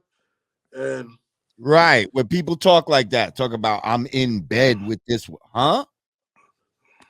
Like, I don't even like that type of terminology. Like, why are we using that type of terminology with other men? Like, that's listen, not cool. it got worse than that, and to the point where I was like, okay, you know what I'm saying? And I don't want to put nobody out there like that because you know that ain't my place to be. You know what I mean? But I experienced like, you know, I never really experienced no straight up funny style shit. But you know what I'm saying? Certain comments that, you know, like I got into an argument with one of the execs and shit, and you know, I told him to shut the fuck up, right? And the nigga said to me, "What are you gonna do? Stick your dick in my ass?" You know what I'm saying? Right. So now that's like, yo, where the fuck? Right. Who talks like that? From? So Right. now maybe that was the test. I don't know. But it was only a test to me to get punched in your face. Like, you know, it's not like I don't, you know, how do you know what I'm saying? Right. What makes you even think of something like that when somebody tells you to shut the fuck up? Right. You know what I'm saying? So there's certain things like little shit like that that went on. That I was like at the time, you know, my natural reaction is to check a nigga and look at a nigga like they're crazy. But I didn't know that then they were lining niggas up. Like that's how you line niggas up. Like, you know. Right. Now I don't know. Everybody's experience is probably different. I don't know. You know, I can't say I seen something that was like, whoa, you know what I mean? But the energy I can tell, like in certain situation I was in, it was like, yo, that's a little weird. You know what I'm saying? And that's about it, like, you know. Yeah. But one thing is for sure, even you know, dealing with the labels and all that shit, like where you know the rumors start, like, he's difficult to deal with. You know, that's when they start labeling you. Like, remember when that shit happened with Monique? And he's she just da da da da, and everybody got on her, Oprah and all of them, and I could understand where she was coming from, like because I think the record label at the time of my solo album coming out, they wanted me to do a promo tour to promote the record. You know, that's what they say. You got to promote your music, you know, if you wanted to sell. I'm like, all right, cool. The niggas had to put me on the road like $30 a day per diem, you know what I'm saying? Travel around the country in the van, and I'm a grown ass man, you know what I'm saying? Right. First of all, I produced the record, performed the record, you know, in the studio, you know what I'm saying? Doing everything, doing 95% of shit. All you'll do is print it up, put it out, you know what I'm saying? Spend marketing money, whatever. But I'm doing all the labor. You niggas are sitting in AC, but you want me to ride around the country for free. Talking about if I want my record to sell, I need to jump in the van and be hot and sweaty going around the country on $30 a day. I told you niggas, you crazy. I'm a grown ass man. I'm not doing no shit like that. Give me $100 a day or something like that. We good. That's fit. You know what I'm saying? Right. You don't want to work either. It's a bunch of bullshit. I'm not going to work under any condition. It's not that important. Like I said, once again, we go back to integrity. You know what I'm saying? I love what I do. I do music for my people. You know what I'm saying? But you're not going to pimp me like, you know what I'm saying? Because the money is not going to outweigh my principle and how I feel about shit, basically. You know what I mean? So that was the problem, like, you know what I mean? Right. But now I definitely hear you on that. But let's keep it 1,000. Keep it all the way, God. Grand Puba is legendary for like people like you and Rakim. Listen, me and I've been Rakim. known to be legendary for like being late or just not showing up for some shit. Like just feeling like Let me explain something I'll to you, get though. there when I get there, type of shit. Like That's how sometimes the vibe be. Like sometimes I'm on my time or I feel something different. Leo Cohen said to me one day, he said, man, there's only one motherfucker worse than you. And that was the God. He said, fuck him. So I seen the God one day, we was talking, we was building this shit. I'm like, yo, I elaborated on that scenario. And he's like, yo, it's vibes, man. It's the same exact shit, the way I felt. Sometimes you feel shit and it's just a certain vibe that just tells you, you know what I'm saying? I follow the laws of nature. Nature guides me. Like we can go somewhere one night and I'll be like, yo, you know what? That shit ain't it. Come on, man, let's go, man. Anybody you ain't? No, I feel the vibe. It ain't it. You know what I'm saying? Then the shit end up getting shot up and all types of crazy shit happen. You know what I mean? So I right. always go off of instinct like that. I always did that. Like, you know what I mean? I knew when to turn around, go the other way. I knew when to, you know what I'm saying? Say yes, and I knew when to say no. Like, you know what I'm saying? I always let nature guide me because it always puts you in the right direction. So that was a lot of that was that. Like, you know what I'm saying? Like I remember one time, like literally we might have waited. We might have waited for you for 5 hours, right? Nah, God. And what was that for? I don't know. It was a show somewhere, right? A show? It was for a show, right? We got to take the bus up to wherever the fuck we taking it. Is far. It's Willie bus type of shit. You know what I mean? All I know is we got to the spot 5 hours late, type of shit. But yet, everything went all right. No, shit didn't go all right. And What happened? I remember you was like, "Fuck that, we still want the money." Yeah, that must have been a ragamuffin days. Where was that at? I don't remember no shit like that, bro. We done did so many shows. I don't get me the line and getting saying where it was because I don't know exactly. I remember I know is we was gonna go to war. Fucking and it was like niggas was still on some one for all shit though. Like even though we was in the wrong, we came late. Puba said we still want the money, and so fuck it, we want the money. And even though that's unreasonable, I'm trying to figure out what we want the money. God damn it, huh? I'm trying to figure out what that was. Man, I don't know. It was some far shit. Man, we had a lot of good times like that. Man, listen, man. We had a lot of good times going to rest stops on the Willie bus. Oh boy, gas stations, and just hold up. Campus libraries. Inside, yeah. Campus libraries. That's where all the sweatshirts and all that. Yeah. We started all that sweatshirt shit and all that. Yeah. And we started Liberation. We was on some Liberation shit back then. Every time. Liberation. But that's felt like was wild. Like they owed us. The game owed us. We had little initiations in the beginning. You remember the brand Nubian initiations? Damn God. You don't remember it? We wasn't calling them initiations, but you would. I feel like you just instinctually talk about going to buy vibes. Since we wasn't like a group for a long time, you kind of like had us do shit in a short amount of time that kind of binded us. So you don't remember when we used to go to Macy's every fucking day in the mall? Oh no, Sincere gets credit for that shit. And get cuffy. Sincere get the credit for it. Nah, yeah. Sumbo. Yeah, that's how we all had to do though. It was me, you, Sincere, and Sadat had to do it. Bro, we wanted to do that. It was like we wanted to do it. The world owed us. Like, yeah, we that's in. What I'm saying. But it was a unifying thing. Then we used to go to fucking, you know what I mean? We used to have fucking 5-course meals and then just run out. Yeah, I remember the diner incident. Diorio's, we did that shit at Vincent Diorio's one time. I mean, it wasn't there, but it was like me, Sincere, X, a bunch of us.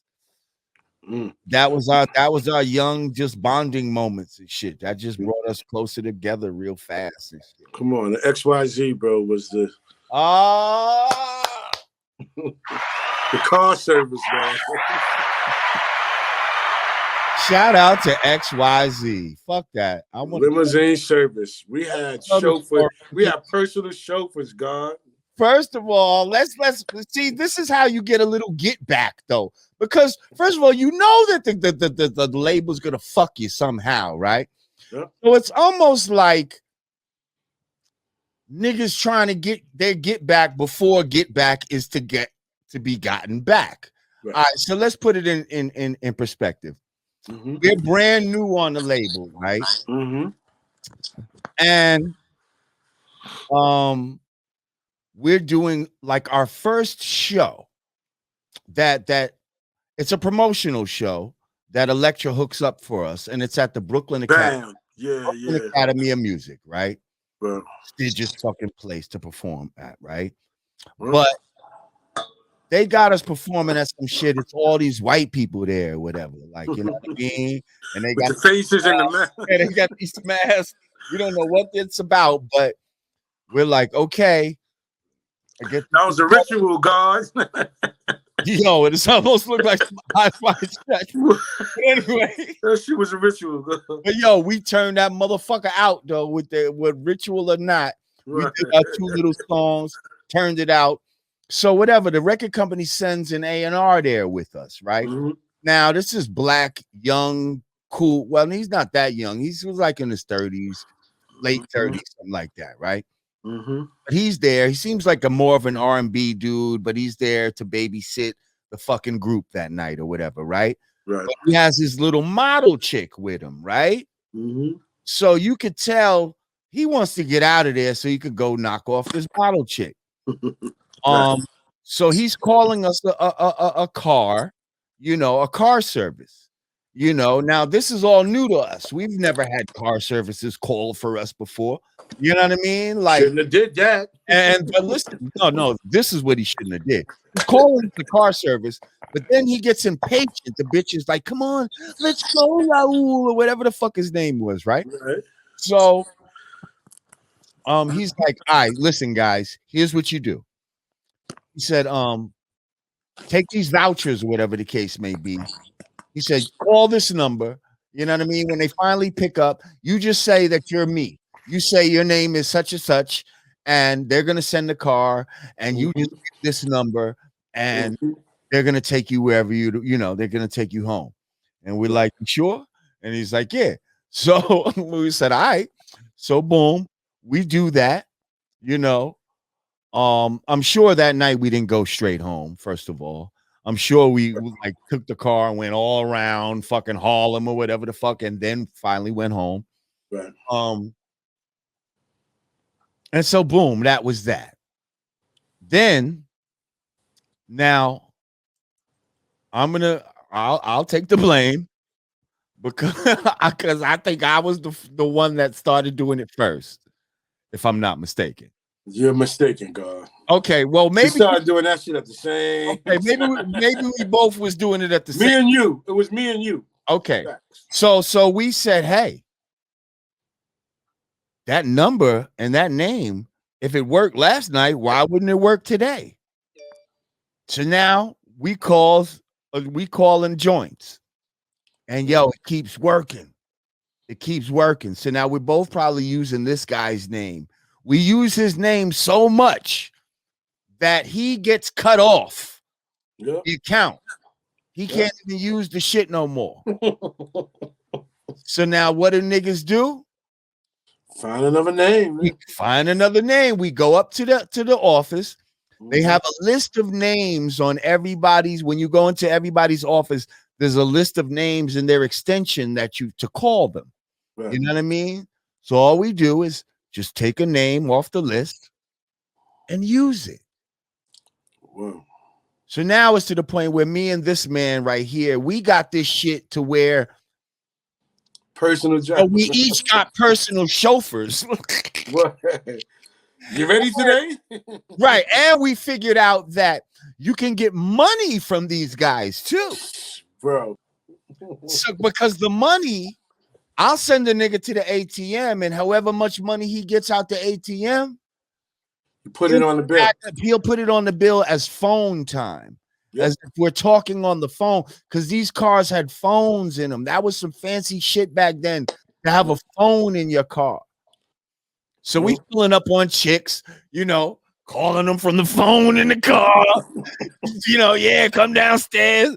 We doing all that fly shit. We going to the studio. We going to the weed spot with these, you know, XYZ cars, doing all kind of fly shit. Facts. Until one day. But that should last a long time, though, God. It lasted a long time, bro. A long time, like months and months. Like maybe more, maybe was it about a year? I know it was like something like $15,000 worth. $15,000 worth. Let's clap it up. Yeah. And this is back in 91. 90s. So $15,000 worth of rides back then is probably worth a good 30 today, I'd say. Like it was probably a good $30,000 worth of rides. Remember Dante said, yo, you know where y'all fucked up at? Because it kept saying New Rochelle. No, we use Bob Crash now. The president. Bob Crash now. Somebody used the president's name. Yo. See, that's crazy. I wouldn't have been that crazy. Yo, it's like, yo, man. I had my girl at the time doing it. Like remember Beth Jacobson? Right. She was Beth Jacobson for a minute. Yeah, exactly. You know what I mean? Like, she was Beth twice, like, because they were stopping a lot of the dude names, thinking, all right, we're gonna stop the dude name. I said, all right, I got a trick for you. I'm gonna start using names. Yo, call me a car. You know what I mean? Having the female call. Like, just say it's for female. Yeah, that shit was crazy. That was a sweet little lick. And I'm talking, I was hitting the nigga for like $300, $400 a day. Oh, I got you. They was happy to do that because I think they had some kind of finagle scheme too, like because they was too willing and happy to be like, yo, how much you need today? Because I had it hooked up. See, you couldn't request a call, right? So you had to have a driver that was in your facility. In your area. So what you do is you hook it up with the driver tonight, but he'll be like, you think you're gonna need me? Because I'll be around your area if you're gonna need me. Just tell me around what time you think you might need me. Right. And so now I'll be like, all right, yeah, be around 3:00. I might call around that time. You know what I mean? Mm-hmm. So that nigga know to be around there. But like the money shit, like first of all, let me just put in perspective. We wasn't famous yet. Right. Like yeah, it wasn't like we did paper. The most we had was a single. We're still working on the album type of shit. Like we could have jeopardized our whole fucking. Man, we ain't care, bro. We ain't care. We was young and wild and was all about getting our get back in some kind of fucking way. Yes. So and at the end of the day, charge it to the game. I'm sure I put it on our royalties or whatever. Yeah, they got it exactly. Oh, they was getting it back anyway. Like, no harm, no foul. You know what I mean? Like, you owed us that fucking bread anyway. If I would have had to fucking ask for an advance and all that type of shit, y'all would have, you know what I mean? Yep. Y'all would have bitched and moaned that you ain't got it. So we found another way to get it. Shut the fuck up. That's facts, bro. You know what I mean? It's definitely facts. Our little hustle back then. Nice little hustle. It was a nice little hustle. Yeah, man. That's what it was, man. But like I said, man, moving forward, the game, and of course, you know, the music that we made, man, it was that album. It was like almost like the spook who sat by the door, like, because what made niggas attracted to that album was like it had swaggy on it, a lot of swag on it, but then it had that conscious element, like, you know, it was the balance of the two, like, you know what I mean? And that's how I always do all my, because that's a makeup of me. Like, that's my balance. Like, you know what I'm saying? Like, it is what it is. Like, and there's no way, like, I'm not going to say, yo, I don't like chicks. I don't, you know what I mean? I love chicks, you know what I'm saying? But I'm not going to say, I'm not going to talk about chicks because I'm talking about, you know what I'm saying? Bong bong, like one. It's not a lot of people try to say, yeah, you sounding real contradictory. That's bullshit. Like, you know what I'm saying? Right, like That's first of bullshit. all, you might I have can't be used to, conscious first and of all, like you an used to ass at say the same shit like time. You know what I you mean? Like, said you made hit the skins popular, okay? no. You made the term hit the skins, but like when you look at a colloquialism like hit the skins, you know, it's not like, yo, I'm sticking my dick inside this bitch's pussy. Like that's the Yeah. way niggas rhyme now. Like, you know what I mean? Right. Like I don't know, just the way that shit was put back then was Mm-hmm. just not as raw or Vulgar. yeah, as vulgar. Like hit Mm-hmm. the skins was a classier way to Right. say But it's the same, but it's technically yeah, you saying the same thing. You know yeah, what I mean? But at the end of the day, like I always say, like, you know, come on, man, I got 7 seeds, God. You know what I mean? So it's not like I'm this holy, righteous man that don't partake in the smash game. You right. know what Wait, I'm saying? wait, you got Like, seven seeds by and how many mothers? power, God. Power. You know what power refinement means That here on the I Godcast. said power. That's for your information, God, not the world, God. Okay, yeah. That's for you, not the world. Okay. Power, God. Uh, But at the same time, you know what I'm saying? My seeds that are here are supposed to be here. Like, you know what I mean? It's not like, you know, it's like, oh shit. You know what I mean? And that's my like, I don't know. It's almost like that's my call of duty as well as striving to help our people, man, get out this condition that we're in right now too, man. That and loving the babies, man. I love raising kids, man. I love taking them from an infant stage and watch them grow and mature into adults, man. That's the most beautiful, satisfying feeling to me. Like, you know what I mean? That's probably like my best, you know, feeling in life. Like, you know what I mean? Watching something grow, something that you created. You know what I mean? But yeah, I'm done. You know, it's a wrap, shop closed, and all that. But still, in all, we still have a duty to do, man. And what's going on now in this society? Like, we just sitting back, God, just watching it happen. Like, and that's what got. We just we letting the powers that be just take control over the planet and do what they want, and we just letting it happen, God. right. What's your thoughts on that, God? I mean, a lot of people are just letting certain things happen.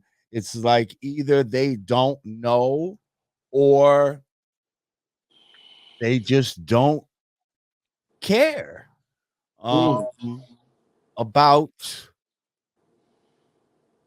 what goes on, you know, about having any kind of real freedom in their life, you know, um, about truly knowing what's going on for real, like not just what you've been told.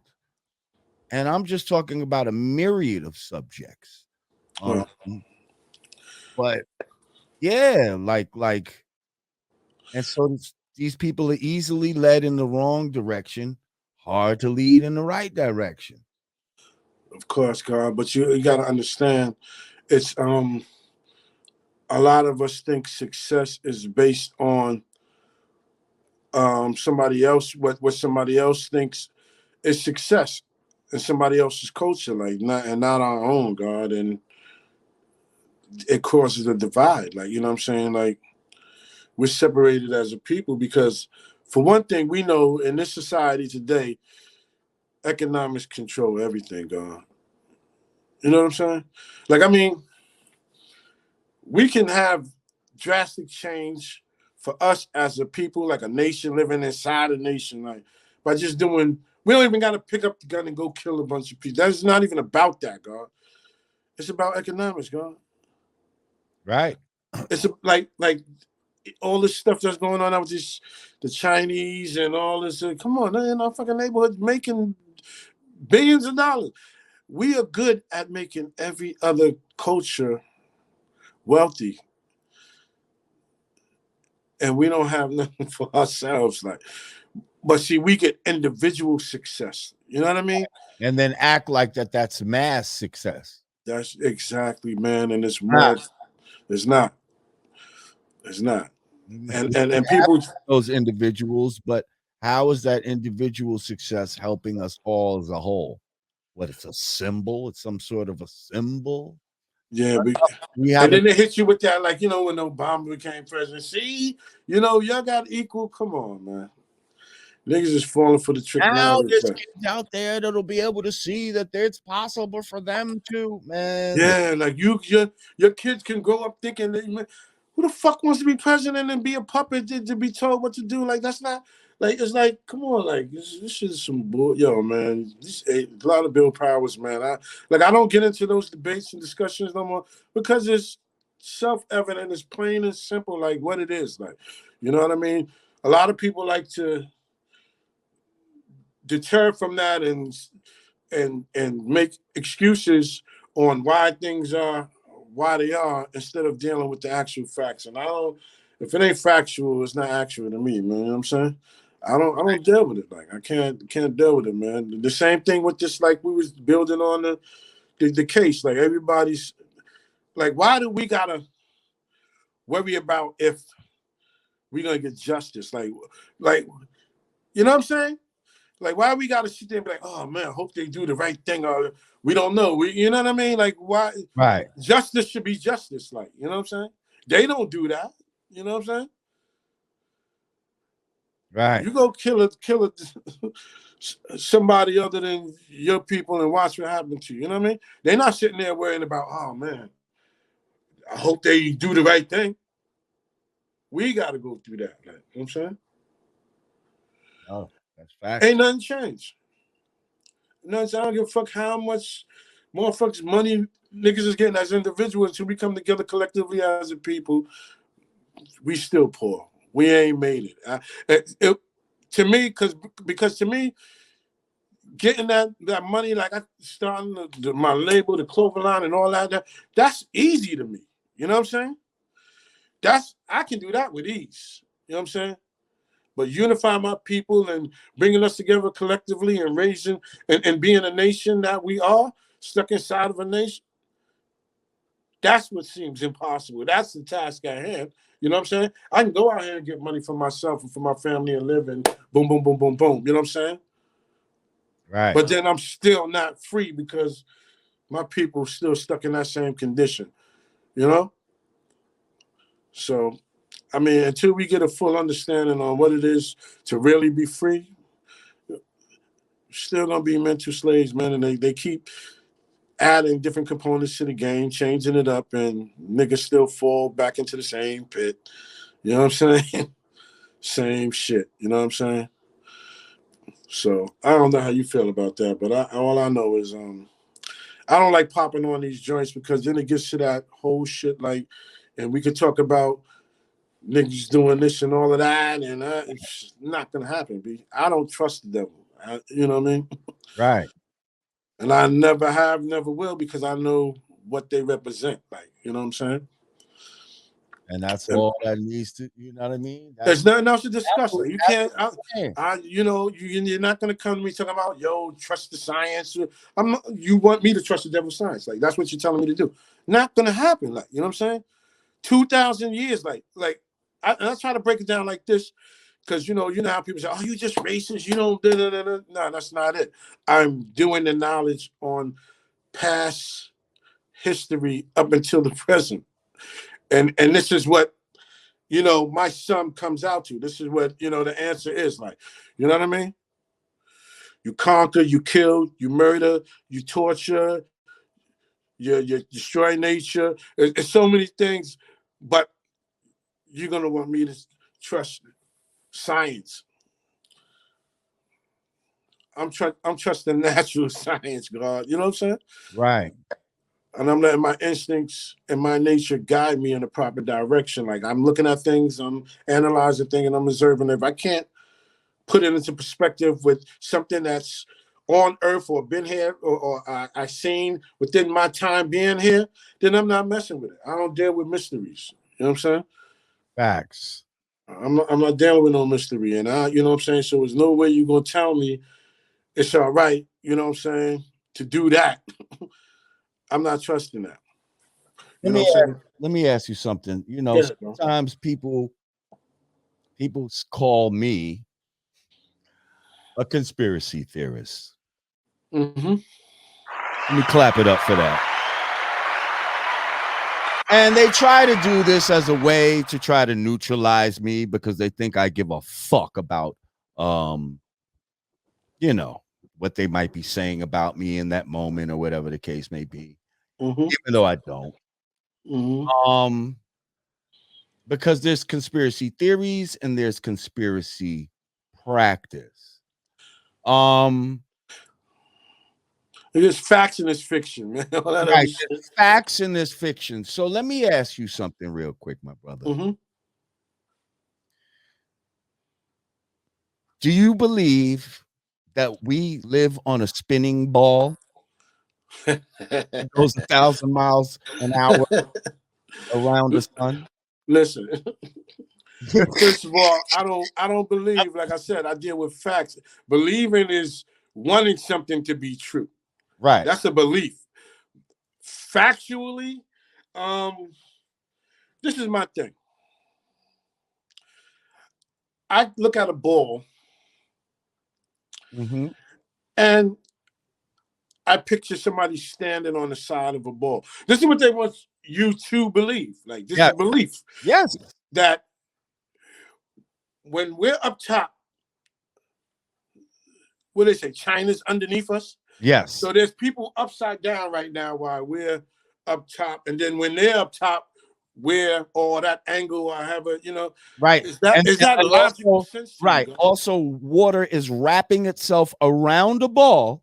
Hanging on. It's hanging onto a ball that's spinning so fast, but we don't feel none of this.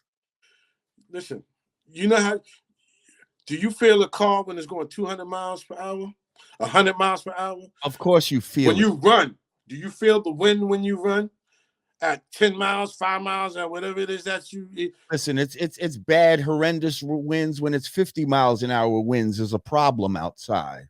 So So what do you think 1,000 is going to do? 1,000-mile-an-hour winds is going to do. Exactly, God. It's just common sense, God. It's logic. See, I think what it is with us as a people, man, the way they broke us down, they started when when we were babies, like, you know what I'm saying? They put that because you have a natural instinct. We're all given natural instincts to left, right, up, down, you know what I'm saying?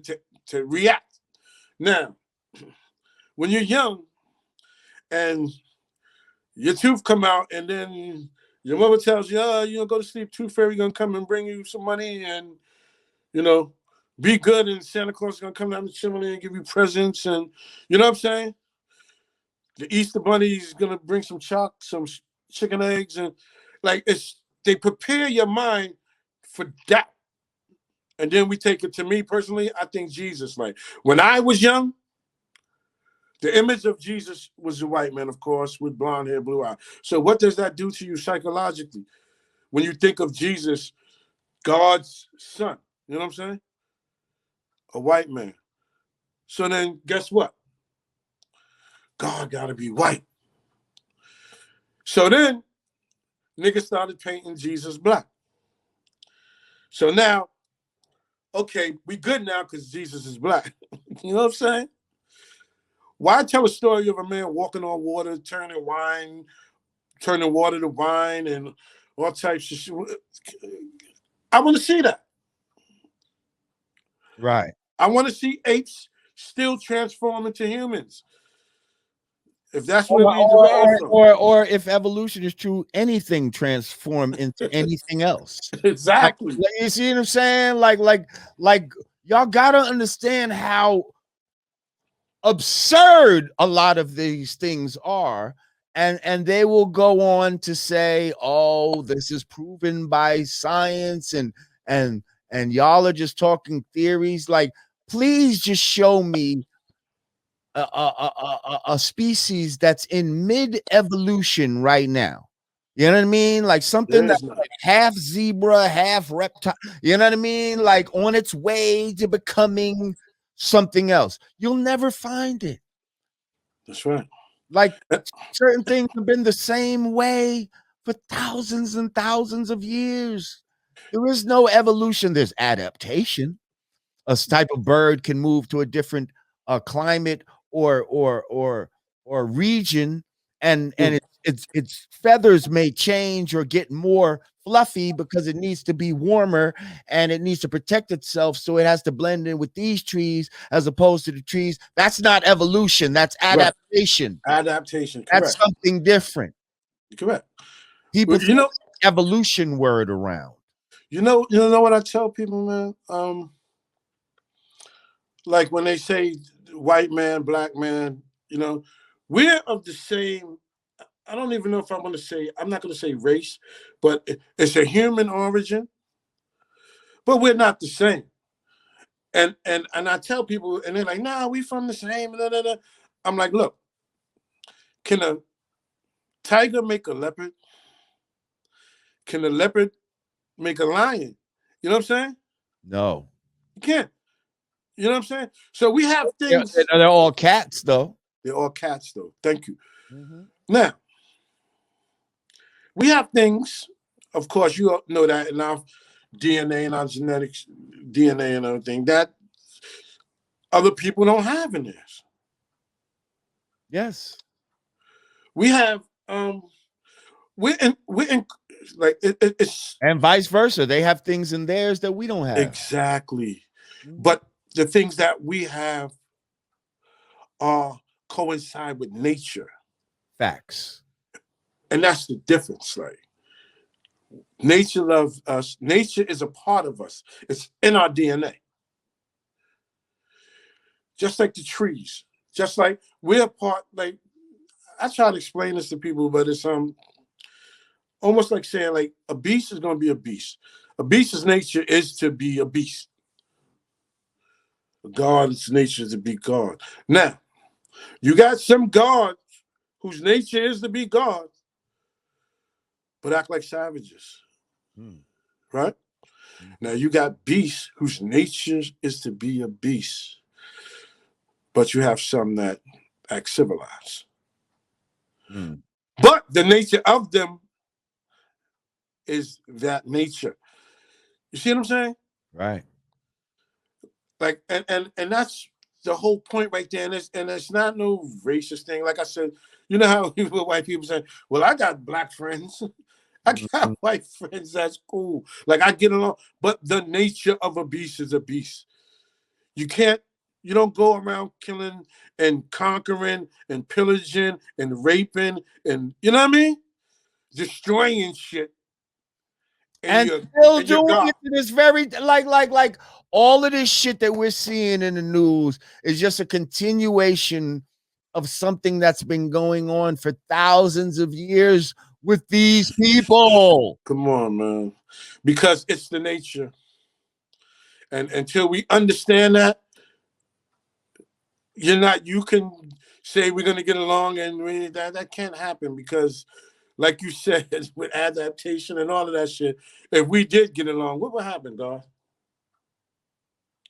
If we all got along, all races came together, and we love everybody. Like I said, we got Chinese in our neighborhood, Koreans in our neighborhood. Everybody come and get money out of our hoods. So we not racist. You know what I'm saying? Because we support their families, their businesses. You know what I'm saying? So there's no way you could say, yo, we hate Chinese. Niggas be eating Chinese food every day. You see what I'm saying? Mhm. So it's our nature to love.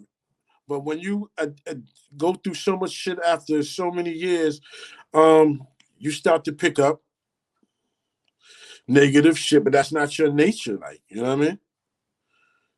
Conditions force you to do things that, you know what I'm saying? And I always use the example of the Trayvon Martin case because I was telling people like, now what if that was a black man who killed a white boy, right? Niggas would still be, oh, that nigga need to go to jail. You know what I'm saying? That nigga killed the white boy for no reason, like, you know, like murder time. Right. That compassion we have, they don't have that. Mm. It's like, oh, well, he shouldn't have, he had a hoodie on. He, you know, their makeup give you all excuses and reasons why he shouldn't have been out there or he shouldn't have, you know what I mean? Oh, I'm hearing some black people give excuses for the cop that just shot the young sister, saying, oh, well, he didn't know that she was the one that called, and all like I'm hearing crazy shit around that. Come The on. But same then you, type of, that's what I'm saying. There wouldn't be that kind of compassion if it hell was no. a black, let's just say a black cop who shot, you know.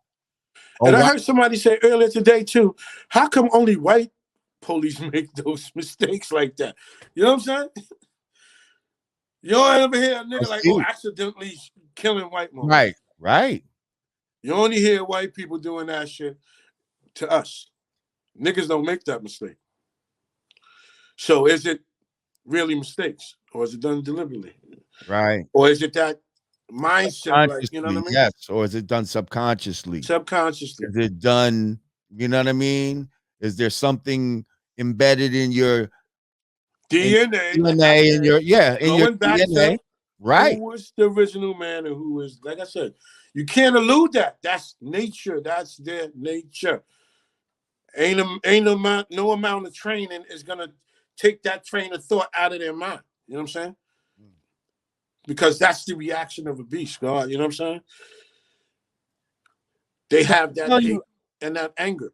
I tell people, like, when you see some of these police, the way they react, it's almost like it is their DNA remembering, like, oh shit, like he's gonna react for all the shit that you've done for all of this time. He's about to get you, and he's gonna unleash his God shit on you. You better kill him now. Yeah, man. Or energy. For the wrath of God, it's almost like they know that we possess the wrath of God. And let me fucking, if you even move, he might do some superhero shit. Like, and I'm fearful of God.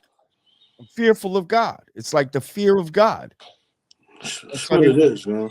God, like that's what it is. Because you can be humble as humble pie, and they still press you on some like bullshit. Like you can talk nice, yes, officer. You know that all that, man. I don't even waste my time doing that shit. Like, cause I'm not play yourself even more. Like, you know, niggas know when I ride with them and we get pulled over, the first thing niggas say, yo, please don't say like, yo, just chill, God. Like, you know what I'm saying? Because that it's just an instinct of mine. Like, once you know, you already know what it is. Like, first of all, you pulled us over for nothing. You know what I'm saying? But here we are, once again, wanting to raise our kids and teach our black boys so they don't get killed how to be a fucking sucker when it comes to the devil. If you want to live, you have to bow down to the master. Right. We got to teach our babies how to act around police. Come on, man. And don't resist. Don't you dare say nothing. Don't. Come on, God.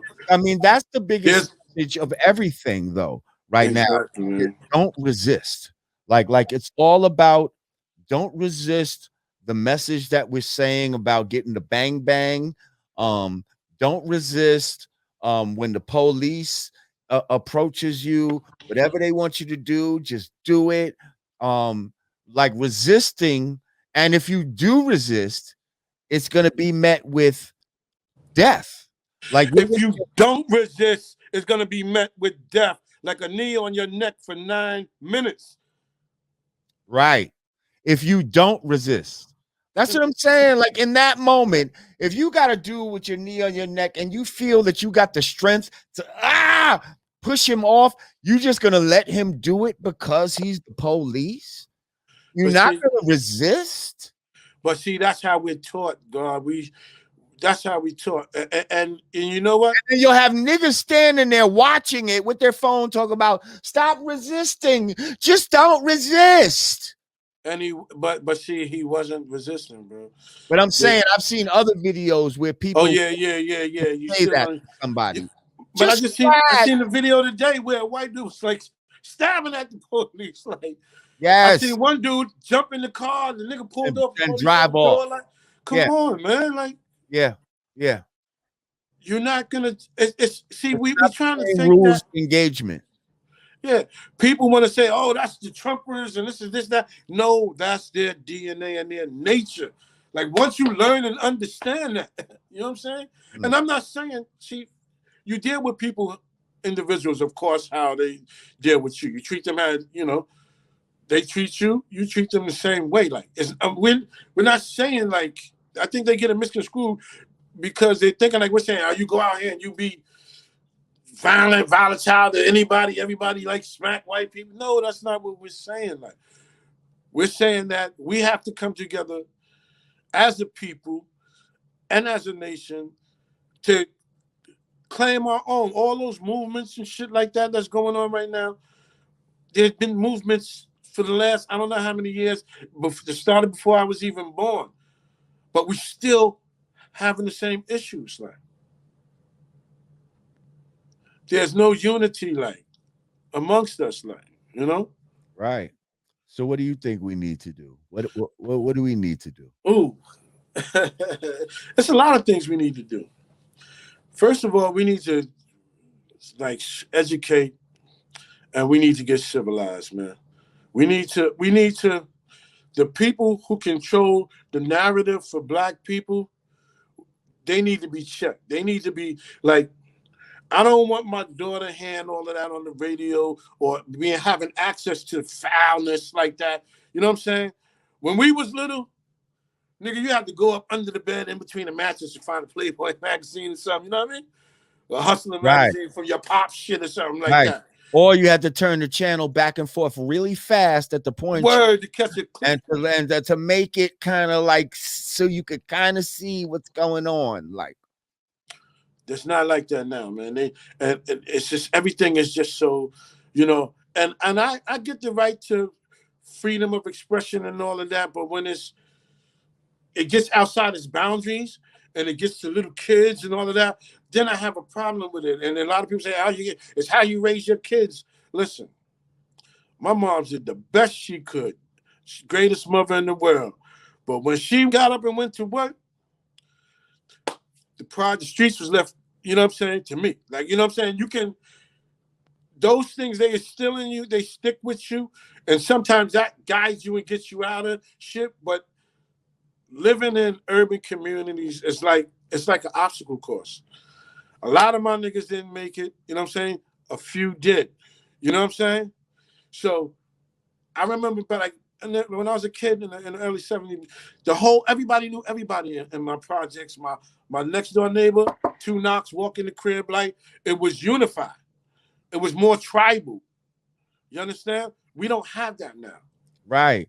Like I was just thinking about this the other day because one of my mans, the God Malik, sent me this fucking meme, and it was just talking about how indoctrination starts, right? And basically, we give our children away to strangers at the most formidable times in their lives. And they set it up to where we have to do that because a mother and father have to both work in order for y'all to be able to afford just a little bit of bullshit out here instead of there in the 50s one income can fucking pay for everybody's shit, and now the mother could stay home and fucking homeschool this child if she wanted to, without the worry of fucking all this other fucking bullshit. And now we live in a time where they try to make that almost impossible to do. And so now we're giving our children away to strangers, the same strangers that when they get bigger, is ready to fucking shoot them at a moment's notice. You Mm-hmm. know, these are the wives of those same fucking officers and shit like that, or the mothers of these same motherfuckers. And we send our children to these fucking schools for our children to be taught. Now Right. I know you saw the young brother King Randall. We had him on the show, and you was Right. I know that was one of the requirements. He was like, "Yo, after you have him on, bring me on." Like, what was Right. it about No doubt. King Randall that kind of stood out to you and No really doubt. made you, take notice?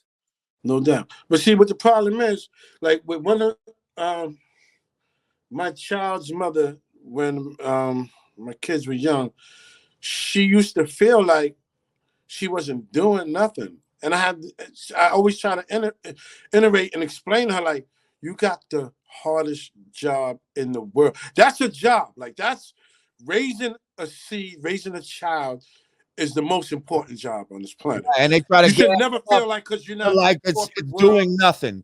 Exactly. You should be doing a career. You should be, It's exactly. fulfilling yourself in some sort of way that the white man fucking validates, and that's that bullshit. So now you got sisters out here feeling like they're not doing something when they're doing The best greatest thing. work they could be doing. Exactly. Yes. Thank Yeah. you, God. Thank you, God. Greatest work that they could be doing. They have to know that, man. That's the most important. That's the most important, man. And I try to like reiterate that to all women who feel like, like where they think now success is going out here getting that bag, and you know what I'm saying, but you got kids that's not being raised properly or given that time that's needed to make sure they mature into who they're supposed to be. But that time is necessary, God. Like, think about it. Most of the time coming up, most of the time you went to school, your moms went to work. You see her when she get off work, she tired or whatever. You know what I'm saying? My mother did the double. She worked when she came home. You know what I'm saying? So it's that nurturing is not there. Like, you know what I'm saying? Right. But imagine, even if she did work, that there was somebody in the neighborhood who wasn't a stranger who was qualified to teach y'all. You see That's that? how it was in my. That's Right. how we was raised. You know But what I'm saying? like who was actually qualified to teach Mm-hmm. y'all as a teacher.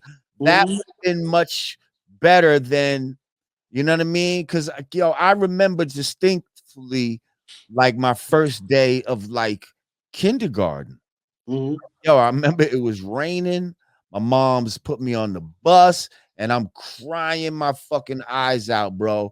And I mean, I cried the whole ride there. I cried, I cried myself to sleep, you Mm-hmm. know, when I got there. Like, I felt like if I cried enough, maybe I don't have to do the shit. But then, Right. like, you realize, yo, there is no crying your way out of there.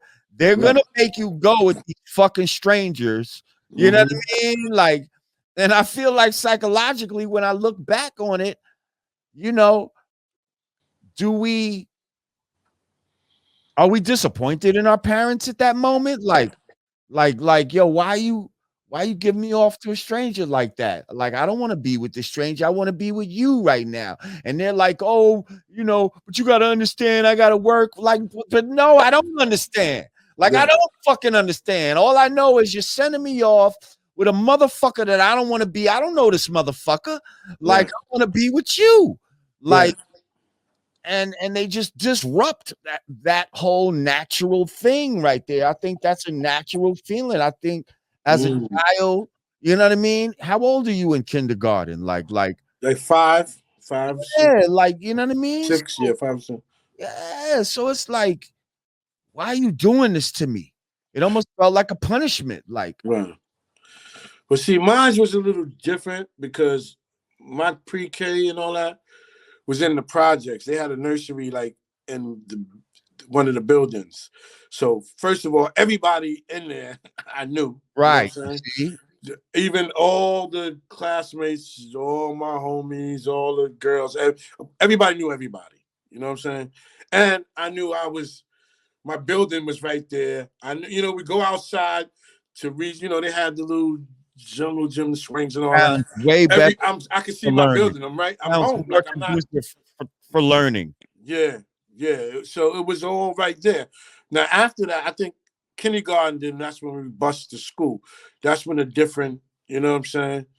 But even then, it was so unified because I had like where I caught the bus at, it's like 6, 7 people, you know what I'm saying?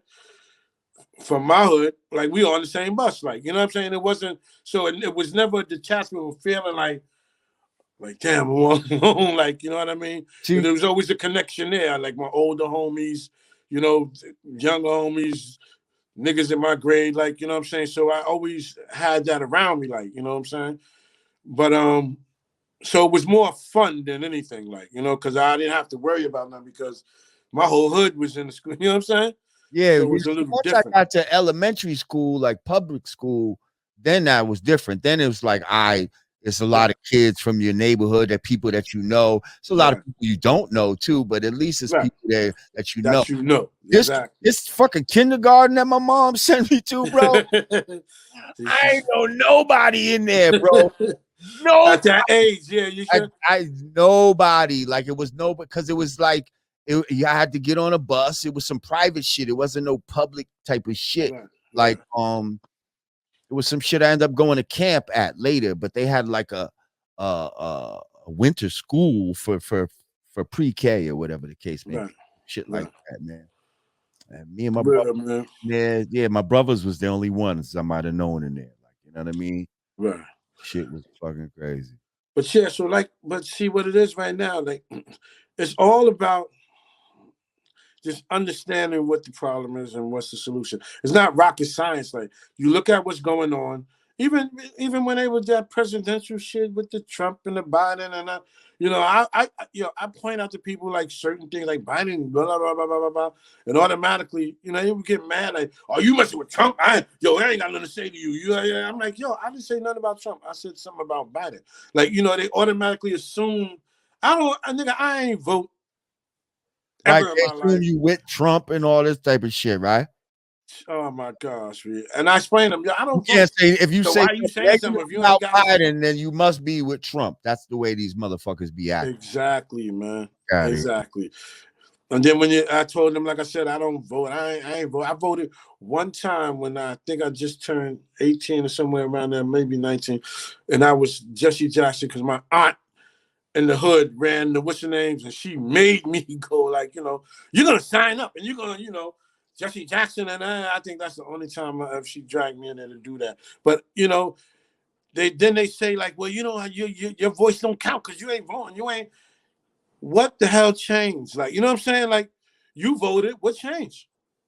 Well, that's why we ain't getting them because listen, I didn't vote, but y'all still got who y'all wanted to have in the White House. Boom.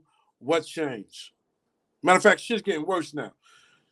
This dude is bugging out right now, about to start beefing with Russia, China, got the border all crazy, like, you know what I'm saying? And that was done like, it's just, it's chaotic right now. You know what I'm saying? But I don't like they said, I ain't got no words because I ain't vote. You know what I'm saying? It didn't matter. Y'all got who y'all want. What's changing? They still killing niggas. Right.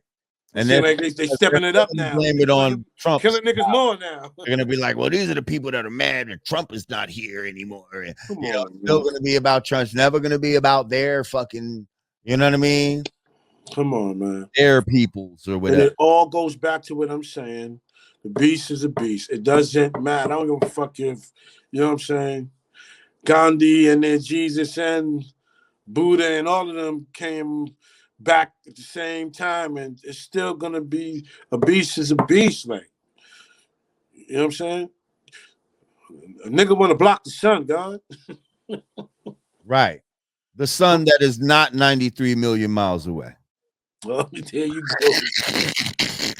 The sun that is right here with us in our atmosphere, along with the moon. That sun you're talking about, Wow. right? Yo, when I look at the moon sometimes, that shit look like, yo, it's probably quicker to go to the moon than it is to Cali. That shit look dumb Yeah, close. Like, you know what exactly. I'm saying? I'm like, yo, come on, And man. it probably is. That's not no fucking million miles away. Please, man. I seen a video, you know what I'm saying, with a cat in a plane flying above the sun. Like he was in the plane and the sun was Right, underneath him. right. You know what I'm saying? I've seen the same So video. I don't get caught up in all People don't this want shit. to talk about that type of shit. And see, now, let's keep it 1,000, God body. Like, as God body, we have certain things in our lessons that say contrary to what we're talking about right now. That is in line with mainstream science and and the mainstream take on the cosmology of the earth. And I feel people like you and I who've actually done the study on this Mm-hmm. um would recommend that we update certain things that we call actual facts and solar facts in order to reflect the reality of what we can now show and prove to be the It's truth. exactly what it is. Right. Yeah, well, that's peace. That's and we built on that. Proper education. Allah corrects error. There it Like, is. that's all it's about. It's not about you don't want to change something because you don't want to hurt somebody's feeling. Well, that's the way they've been doing it. And now if we change it, somebody's gonna get mad. You can't worry about people being mad and emotions and shit like that. It's Proper not about emotions. education, Allah It's about corrects dealing with error. facts. If you say solar facts act, it's about dealing at the end. It says facts. Like you're dealing with facts. Like it's not. It don't got nothing to do with emotion. What are you gonna get emotional about? Right. Something like shit. Yeah. That's why I don't get into that, God. Because listen, it is what it is. Whether you mad, happy, or sad, it's not gonna change the facts. Like facts are facts. Like if you can show and prove something to be factual, Well, then see, that's the end of the discussion. here's the Like I'm not thing. gonna argue. I'm not gonna argue a fact, God. I think I'm not. truth is truth. See, Mhm. the real truth is the real truth. I think people Of course. make up what's called facts, and facts change. Like See, if this was not in a month my not ago, if not. this was a month ago, it would have been a fact that marijuana was illegal in New York State. Now it's a fact that it's not. You see what I'm saying? Like that's a fact that changed. But the truth is, weed is something that comes from the ground and is, if used correctly, is good for you. You see what I'm saying? And that's also a Yeah, fact facts too. can Very change true. though, But that fact ain't gonna change. because that's the truth, as opposed to Exactly. what's called a fact. You see, and I Exactly. feel like the truth and a fact could be two different things. You know what I mean? It can They're be. forever changing what are It called. can be if you put facts before truth or At one truth time, it before was a facts. fact for white people. It was a fact that black people were inferior to white people, and that we But were see, that was also their co-created. truth too, though. Even though the truth was a But it lie. wasn't true. It wasn't universally true. But to them, it was No. a To fact, them it was called exactly. a fact, and then they later changed it. You see, so facts can change. I got Truth you is always 100%. the truth. You see what I'm saying? And the truth is, water always finds its level. That's the truth. And you can't get a level on a curved surface. That's all I'm saying. Yeah, God, this is man. We can go on days today. And even like of course dealing with rain, hailstorm, earthquakes, God. We know that where the rain Right. comes from. Why can't it get out of the Earth's um they say Earth's rotation, but it's not about the Earth's rotation. It's about Right. the Earth's covering. Exactly. And give them an example, God, so they understand what you're saying. Like when you like because of course it says that a fine mist that a naked eye can barely detect that. It sends up into the Earth's atmosphere. Right. But tell them what happened. Like, give them Right. Well, I think of when I'm, when I'm cooking, right, in a cooking there pot. you go. And if you put the lid on the pot, right, Yep. immediately you'll see what looks like an atmosphere created, and you'll almost see what looks like clouds forming and circulating in different rotations, not in just one way either. They're in That's different right. rotations the same way, showing and proving that in order to have an atmosphere, you need a covering. Cover. Okay, Exactly. you need some sort of covering. They're trying to say that our atmosphere is exposed to an endless vacuum of space. So now I ask you, take the covering off of the same pot that I was talking about, and what happens to the steam and the It ascends. it all ascends and it evaporates into the atmosphere because it needs a covering for it to exist in the first place. Now, the same way water droplets will gather at the top of the lid and then drop back down into the pot, keeping the moisture there, is the same way that the Earth's atmosphere must have some covering, because that's the science of evaporation, how we have rains right now, how the goes up and then comes back down because of the covering. If there was no covering, the mist would just keep going up and forever.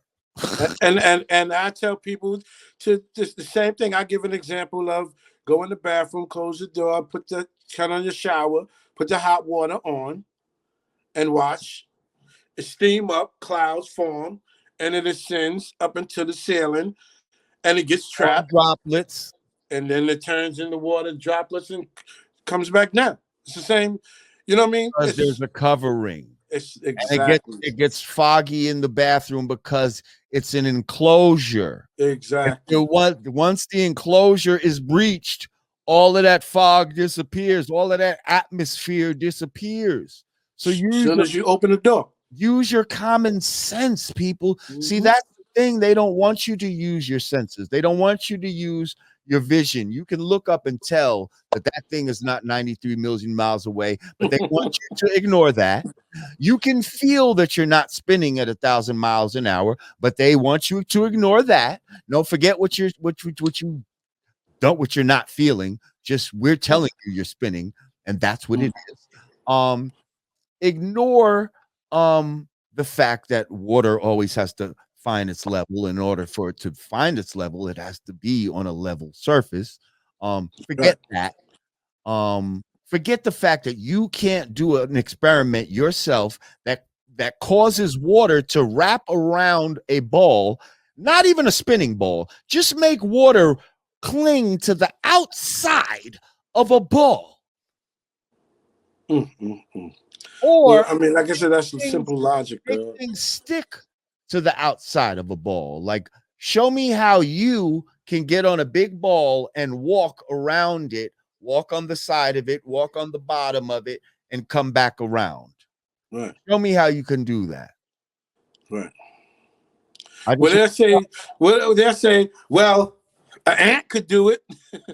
Right. Yeah, I know. Yeah. Well, an ant is not you, and an ant has sticky shit on its fucking feet that makes it let it walk up fucking walls and shit like that. So, and the weight, fuck out of here. Gravity. When they talk about inertia, well, it's like being in a car. Well, again, being in a car means you have a covering. If you were on a car, on the top of a car, you see they talk about, well, throw a ball up in a car and it doesn't just shoot back. It's because of inertia. It's the same thing like being on the planet. No, it's not. Because if I was on the outside of the car and I threw the ball up, then you'd see what the fuck, and you'd see all the wind, all the other fucking shit. So, fucking little example is not honest, and let's make an honest example.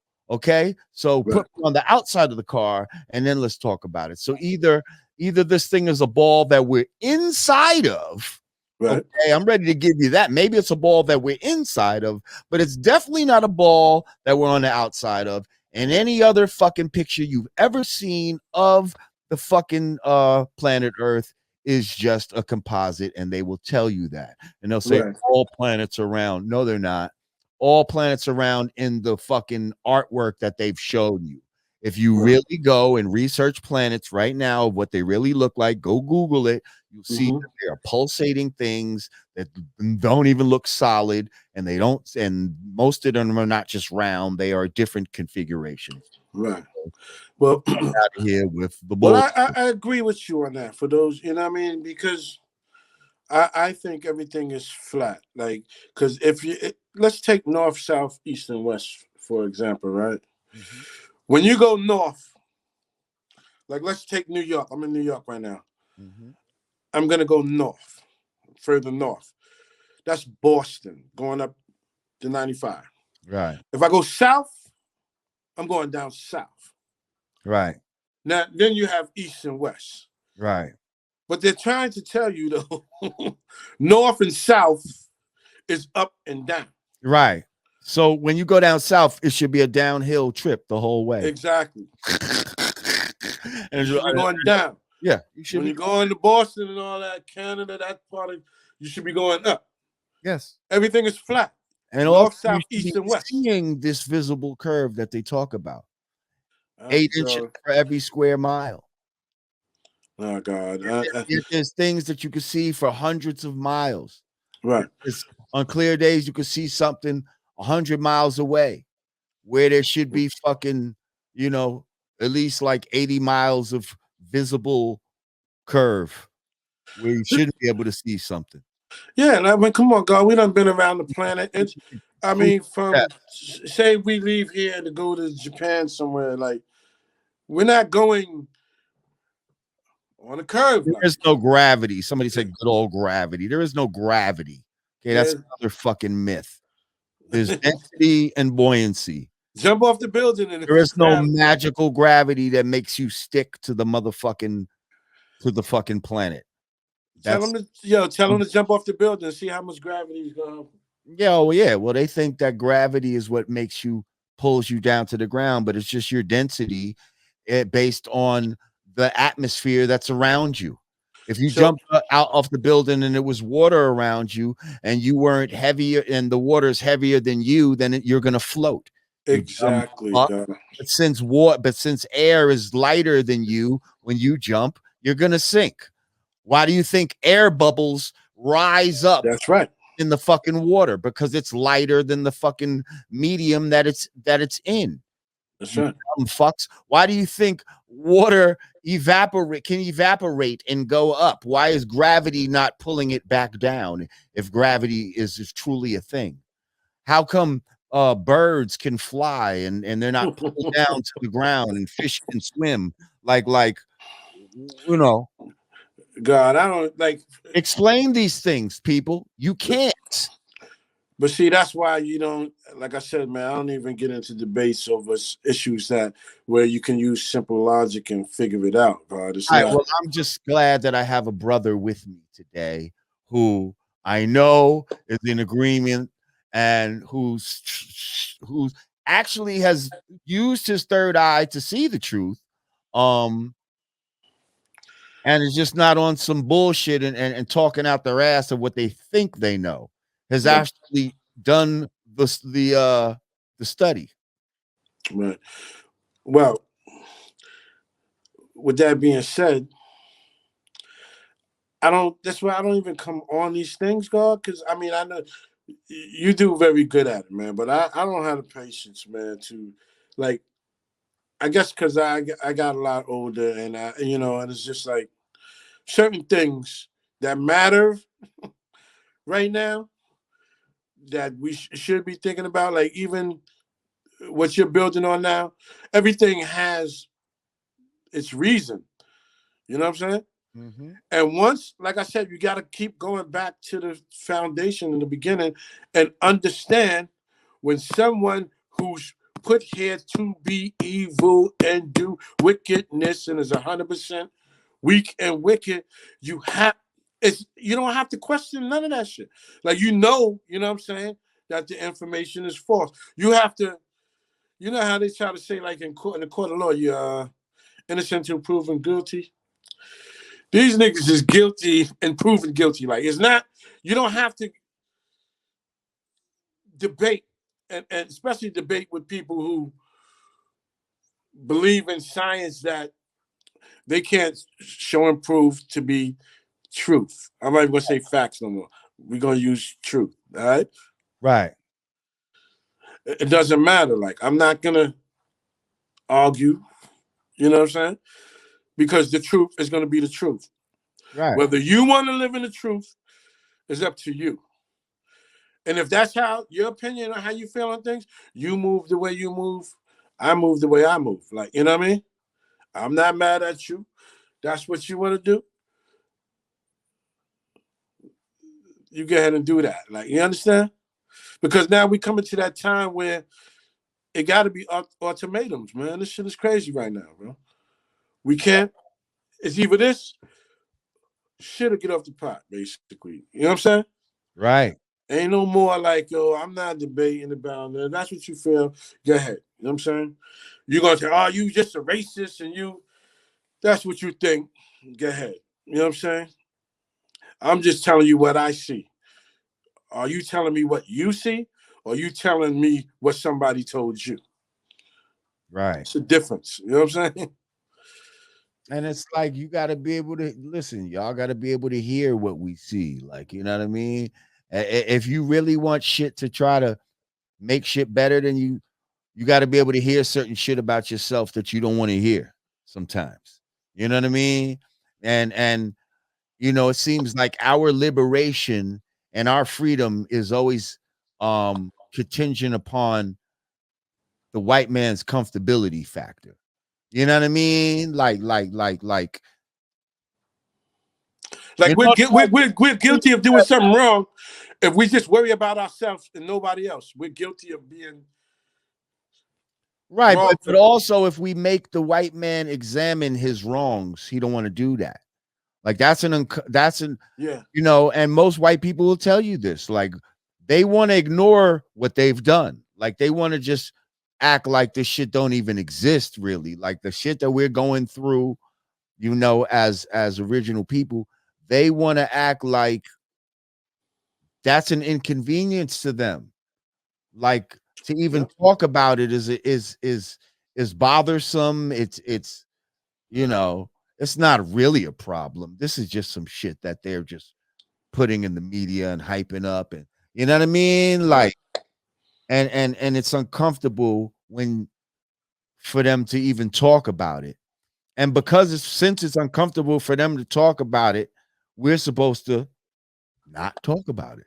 You know what I mean? In their minds, like, but that's fucking absurd. Like you're gonna have to get over your fucking uncomfortability factors and deal with this because this is some uncomfortable shit. Y'all been doing some foul shit for the fucking longest time. You still fucking doing it. And we're trying to show you that maybe it's something, you know, embedded in you that in order to get it right, you're going to have to consciously change some things about yourself in order to reprogram your DNA. Because I think that's how DNA is programmed too. Well, I think somebody's DNA is getting programmed right now, but I ain't gonna speak on that. That's another subject, bro. Right, I because you mentioned something earlier about adaptation. right. Well, we can get deep into it on what's going on right now with these planets, with the Earth and the Sun, and know that things are changing and we're moving into another dimension. And naturally, adaptation, we are adapting to what's happening now. But there are some people who are not adapting, Mm, So, with that being said, right. And some of them are original people that are not like it's not just you know what I well, mean? we have it. See, and that's on the mental plane. But as far as physical, they have the attributes to adapt. But it's not just that physical. It also has to be mental too, in order to get into that dimension. Like, and you see the separations because those people start to stand out, and you can notice them right away. Like, oh, we ain't even on the same, that nigga in Right. another dimension. Like, it's happening, instantly now, but it's just not And taking time because to then figure they out. start to disappear from your life as well. You see what I'm And saying? that's what I'm saying. Because you are going into another dimension, even though we Yep. are here on this so-called planet Earth. But it's Yep. like when you put yourself in one sort of mental cipher, mental dimension, you are actually in a whole other world. You know what I And mean? And when you're there, you'll see like-minded people there with you. You see what I'm saying? exactly, God. And see that okay, they made it to this dimension, whereas certain people you're not gonna see around, like where they at? Oh, they still back there doing Right. that old Stuff. third And dimensional shit. and You messed know what I around mean? and got they DNA done switched up and bung Right, bung bung bung bung right, bung. yeah, yeah. And You they're know what just I'm saying? and they just find themselves stuck in a rut of doing that type of shit that you do back in that dimension. You see what I'm saying?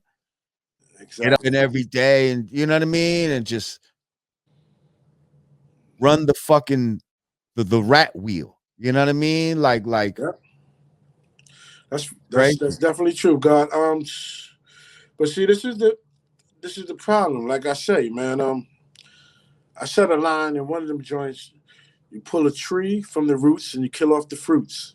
Mm, Now we know and understand. In order to get information, it has to be passed down, wisdom passed down through your elders. That's how you learn. And you learn a lot of things, like I said, through experience and knowing and understanding nature, God. You know what I'm saying? So, what the plan is and been is you put the people in charge who have the less wisdom to teach the babies, and then it'll be fools teaching fools. Like, you know what I'm saying? And that's why everything in black culture has an expiration on it. You know what I'm saying? mm. When actually it's supposed to go on for however many years till you gather up as much wisdom to pass down for those who come up to know what expect and what to do. They cut that shit off. That's why they give young niggas who only been here maybe 20 years on the planet all the money in the world and don't have understanding on what this world really is. You know what I mean? And that's how they trapping us off, man. And that's how they been trapping us off. Even when we was shorties, we was running around, you know what I'm saying? But the generation before us kind of gave us some information and guidance to go on. Now it's just like they giving the youngins all the money and then they're self-destructing. And that shit hurts, like, you know what I'm saying? Because why can't we get those economics and build and flourish into, you know what I'm saying? Instead of killing each other, instead of beefing with each other, instead of, you know what I'm saying? Right. That's not, that is not civilized behavior, God. You understand? And it's designed that way. Trust me.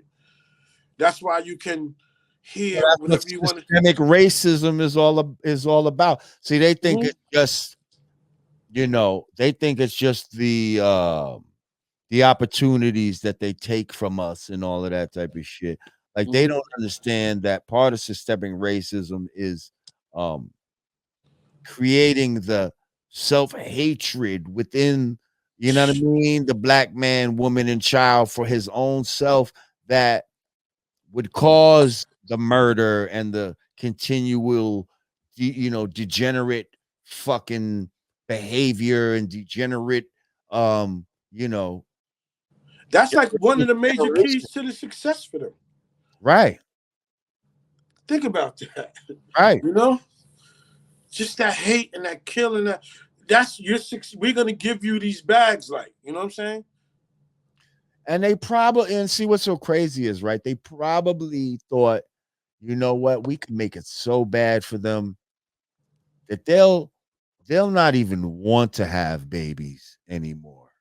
Like like like we're gonna give them so much heartache. We're gonna make their children get shot at young ages and or die of drugs and da da da da da. And we're gonna try to bring so much heartache, but still, black people, we still move forward. We still out here having seeds and being optimistic that you know that our seeds is gonna get through it.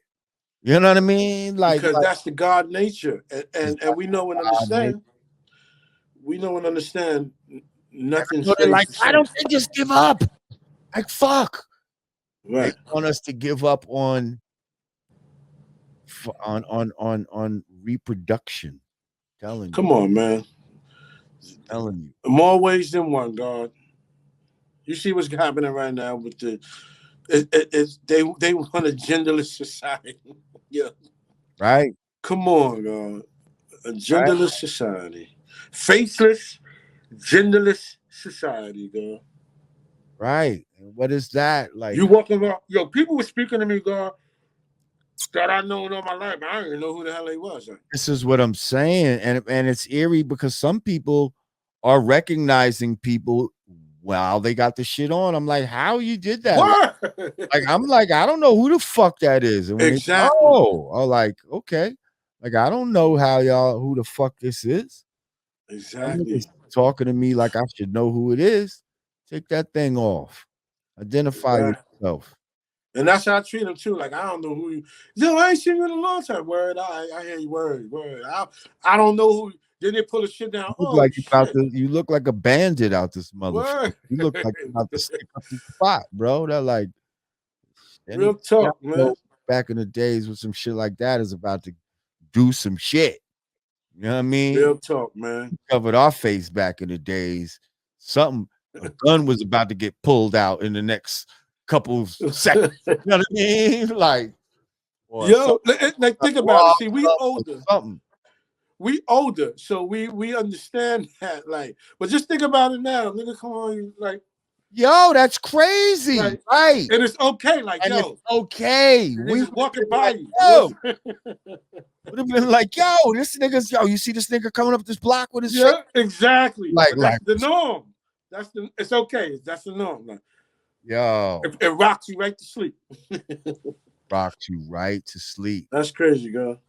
That's facts, man. And it stops you from being able to read certain signs though. You know what I mean? Yep. Like if I could see your full face, Mm-hmm. I could you might be walking up to me like, with the mean mug, like, fuck these niggas. But like, Mm-hmm. you don't know I'm doing that now. Or you could be like, yo, happy.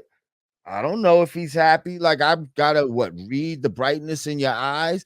But there could also be those like crazy niggas, like a nigga with a kooky little smile. Like I Right. can see all of that shit because Right.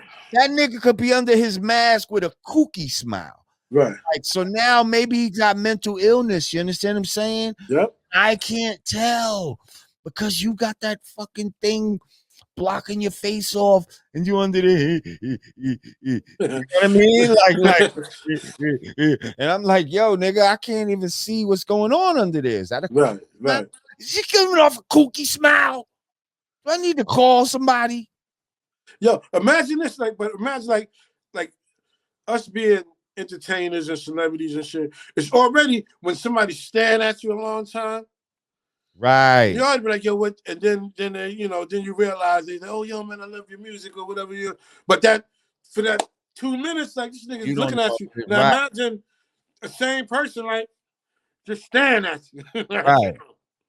And then now they just come start walking towards you and shit. And they're reaching in their jacket.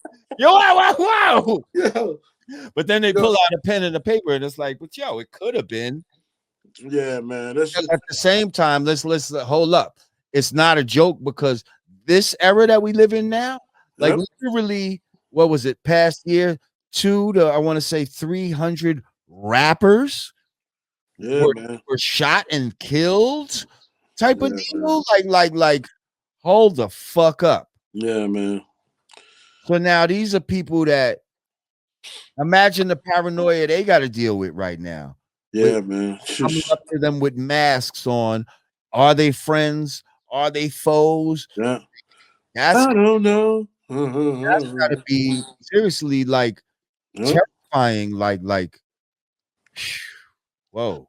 Yeah, man. But see, that's why we got to come together. We got to unify. We got to, I guess, it's almost like reprogramming, man, reconditioning minds, man.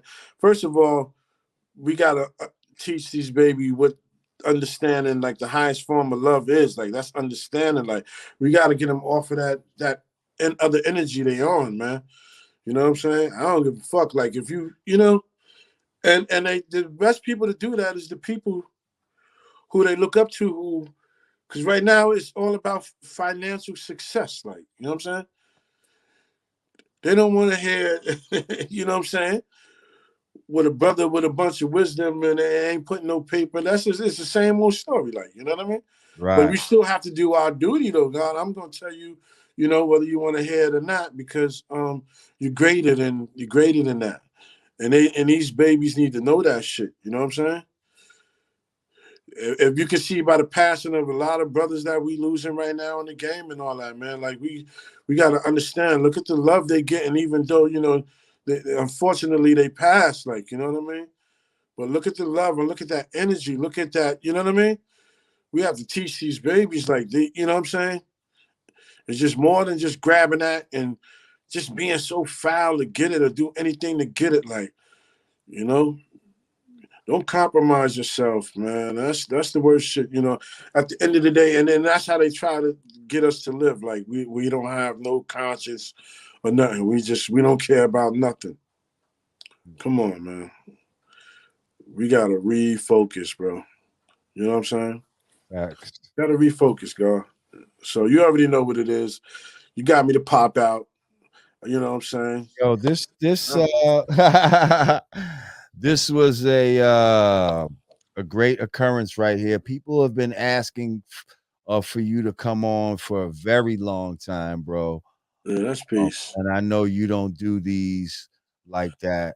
So I definitely appreciate you coming through for your brother. Hey, yo, we got work to do, God. And shout out to all those brothers too, man, who I see doing their thing on using their podcast to, like, just, oh man, help their people, Absolutely. man. Dedicating themselves to the struggle, man. There's a lot of brothers out there that, you know, I like to say peace to, because like I said, I don't be on here, you know, and if they watching this, I want to shout them out too, man. There's a lot of good brothers out here that's Shout 'em out. fighting the struggle.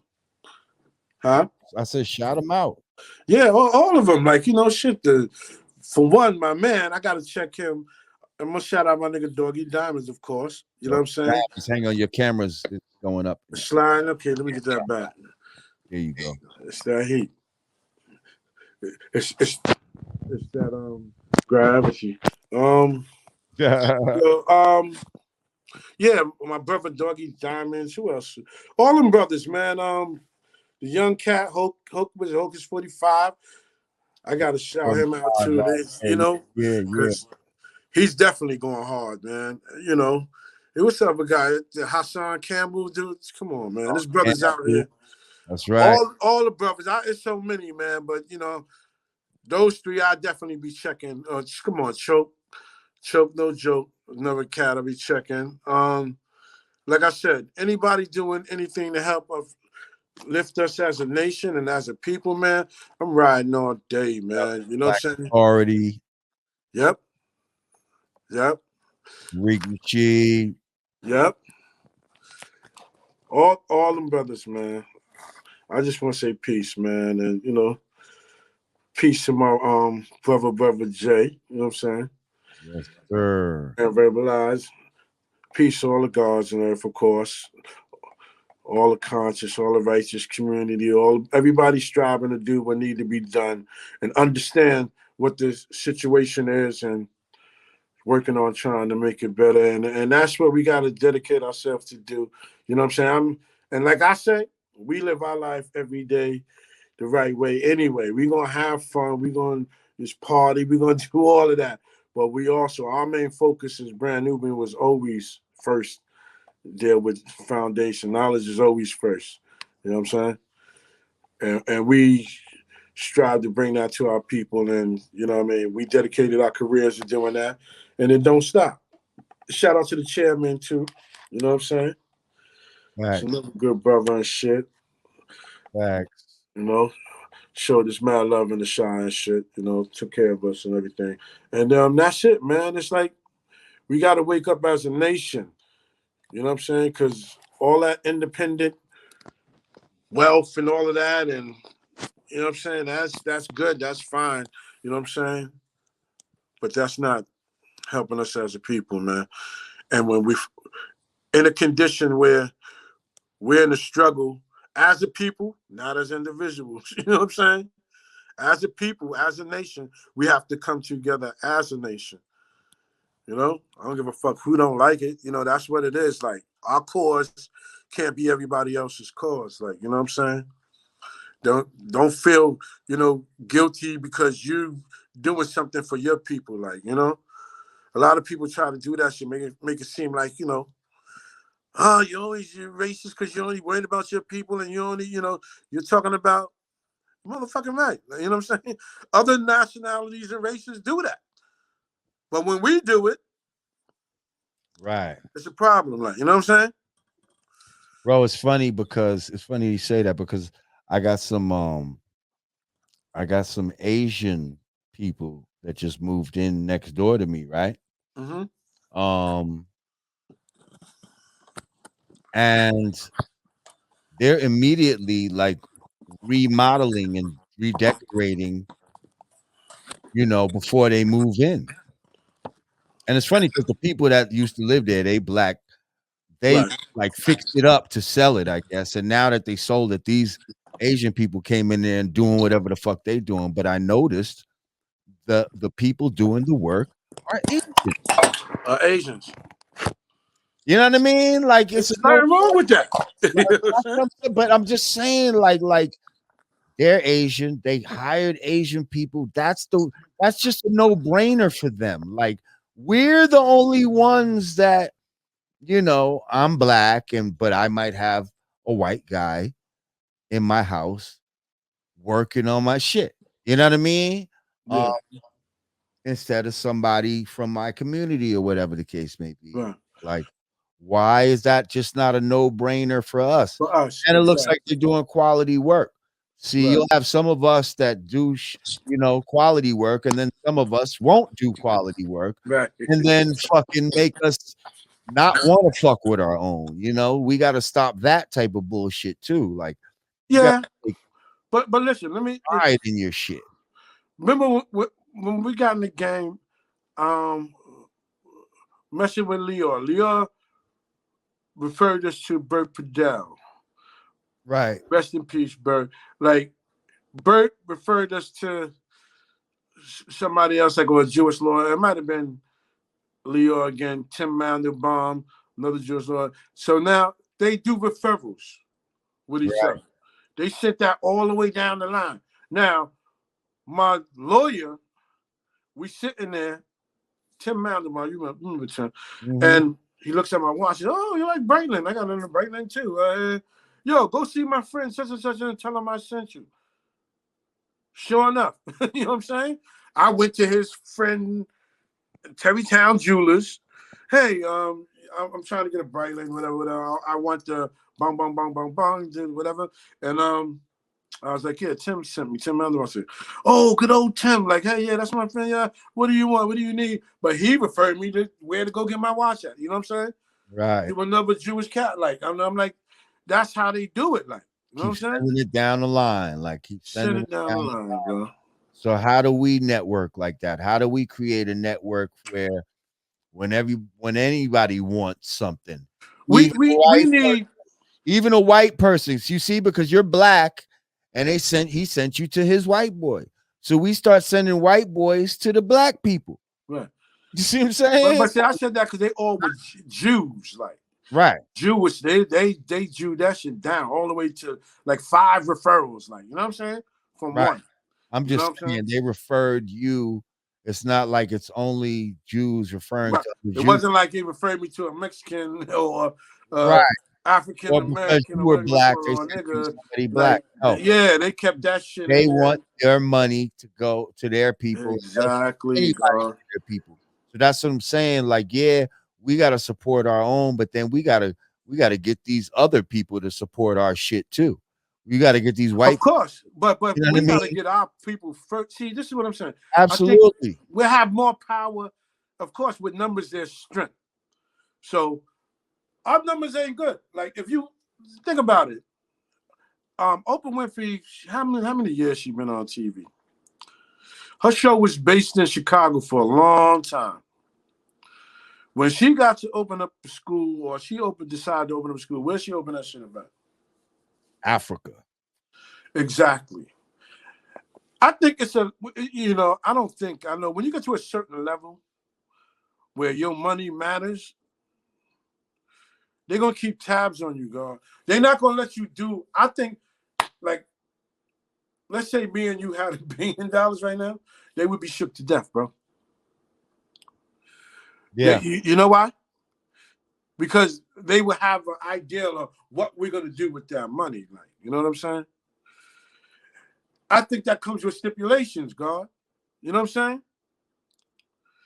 Because take all the millionaires and black billionaires and all of that. What do we have, God? Collectively. You know what I'm saying? And don't get me wrong, it's your money. I ain't gonna tell you how to spend your money, whatever, whatever. But as a nation and seeing what society and seeing how we dealing with things and seeing us as a race of people, nobody feels they don't owe their life to their ancestors and people, you know what I'm saying, who suffered for years and years from rape, murder, torture. Like if I get them, and we're still going through the same scenarios. Like, you don't think you have an obligation? I think some people know they do, but I think it's like when you get to that level, like that Bill Cosby shit, man. I think it was something deeper than that, man. I think, you know what I mean? When you start trying to uplift and your people, man, I think that comes with a price. You know what I'm saying?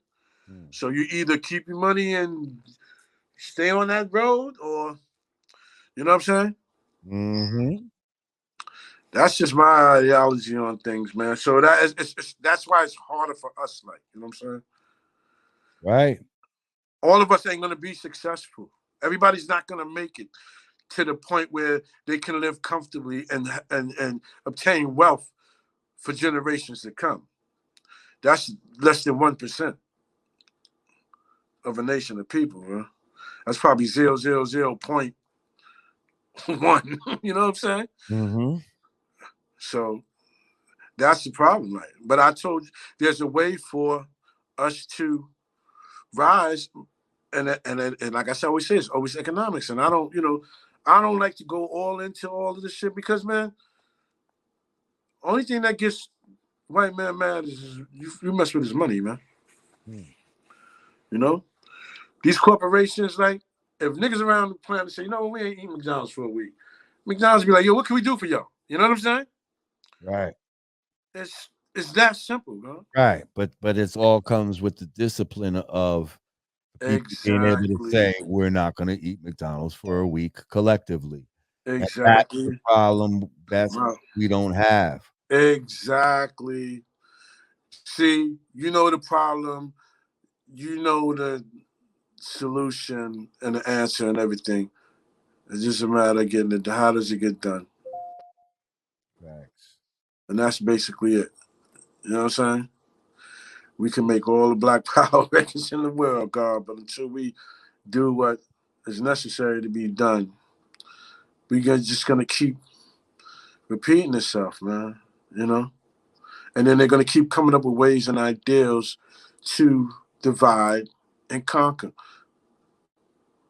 You know? And the Right. words divide and conquer is the elders and the youth. That separation got us twisted, man. Got us super twisted. Yeah. Well, right now, I think the order of the day is mass resistance to a lot of different things, to a lot of ideologies that are being pushed upon us. Um, Right. we need to have mass resistance.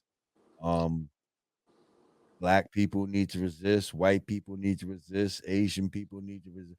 Everybody needs to resist certain things that they know that their culture has traditionally told them,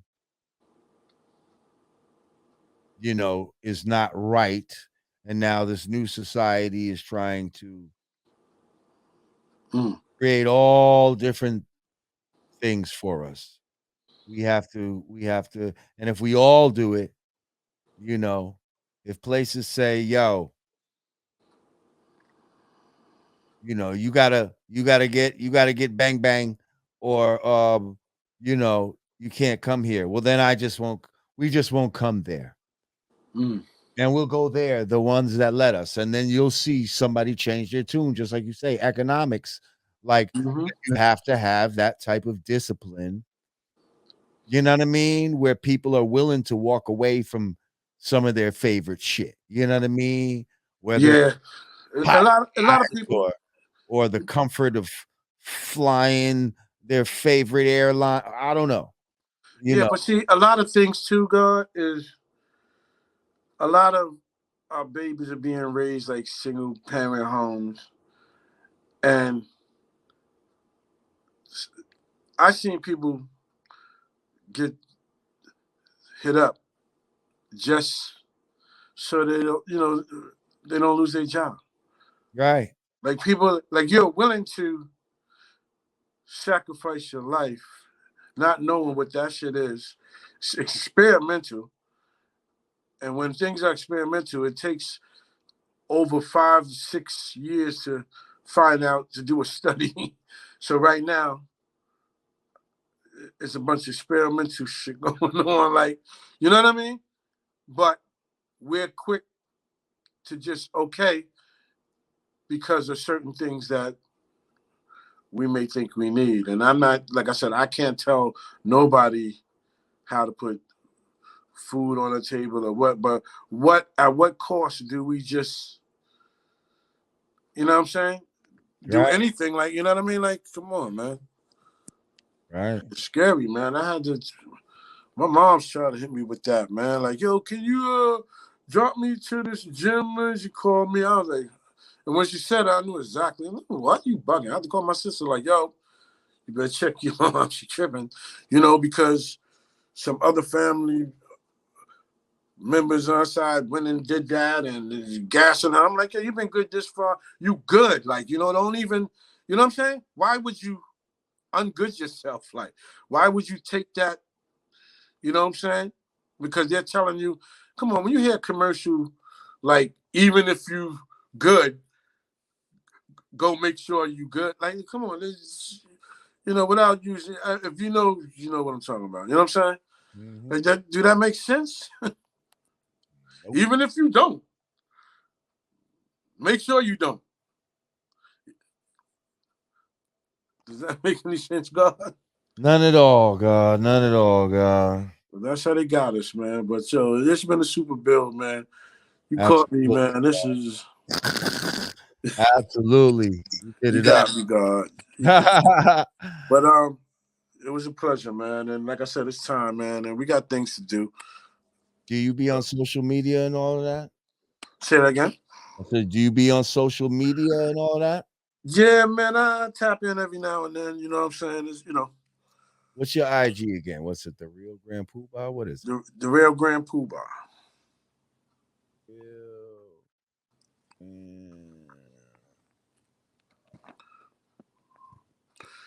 Yeah, it was a good build, man. I'm always up for that, man. Like I said, I'm gonna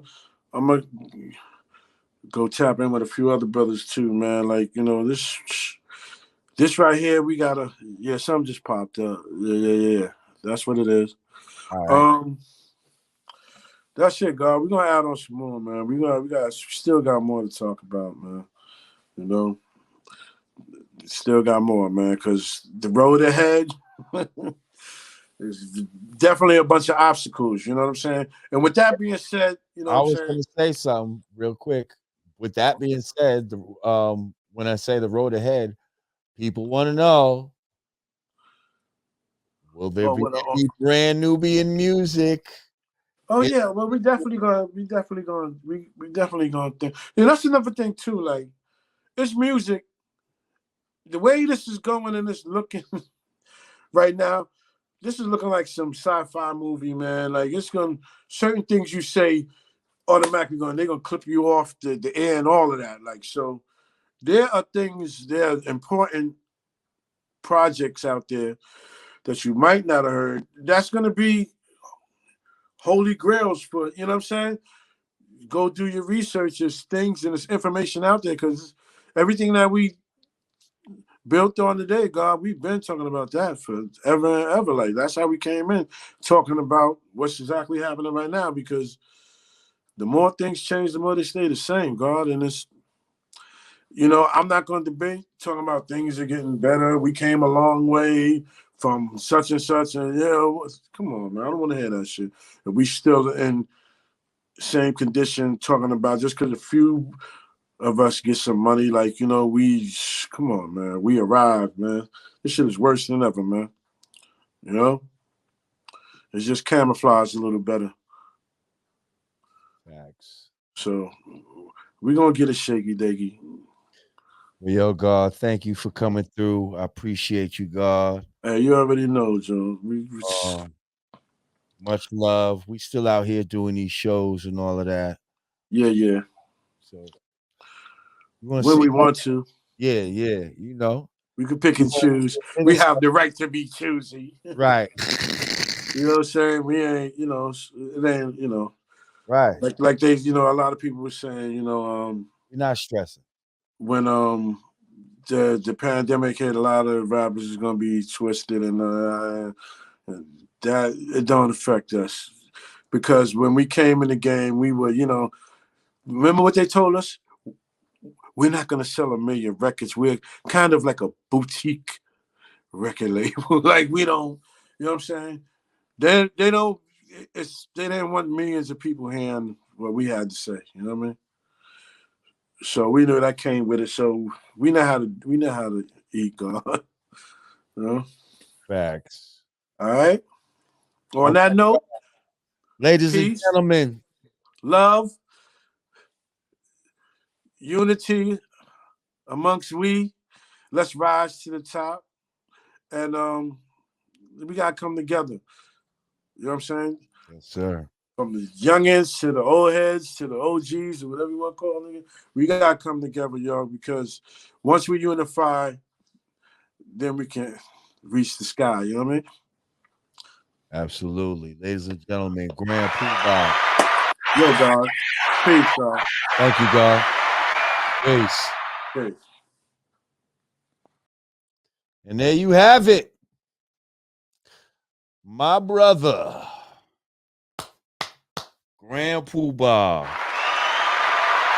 Once again, follow that man on IG at The Real Grand Puba. And we just did that.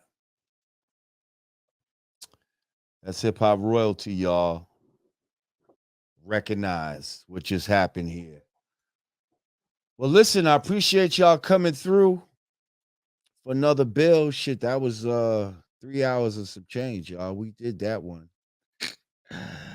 We did that one. Once again, rest in peace to Shock G. I'm sure more information will be coming out soon about him.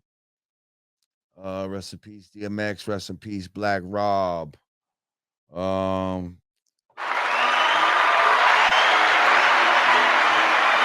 As always, I appreciate y'all coming through. For the Yanadameen Godcast, I'm my guest, Grand Puba. I'm Lord Jamar. Peace.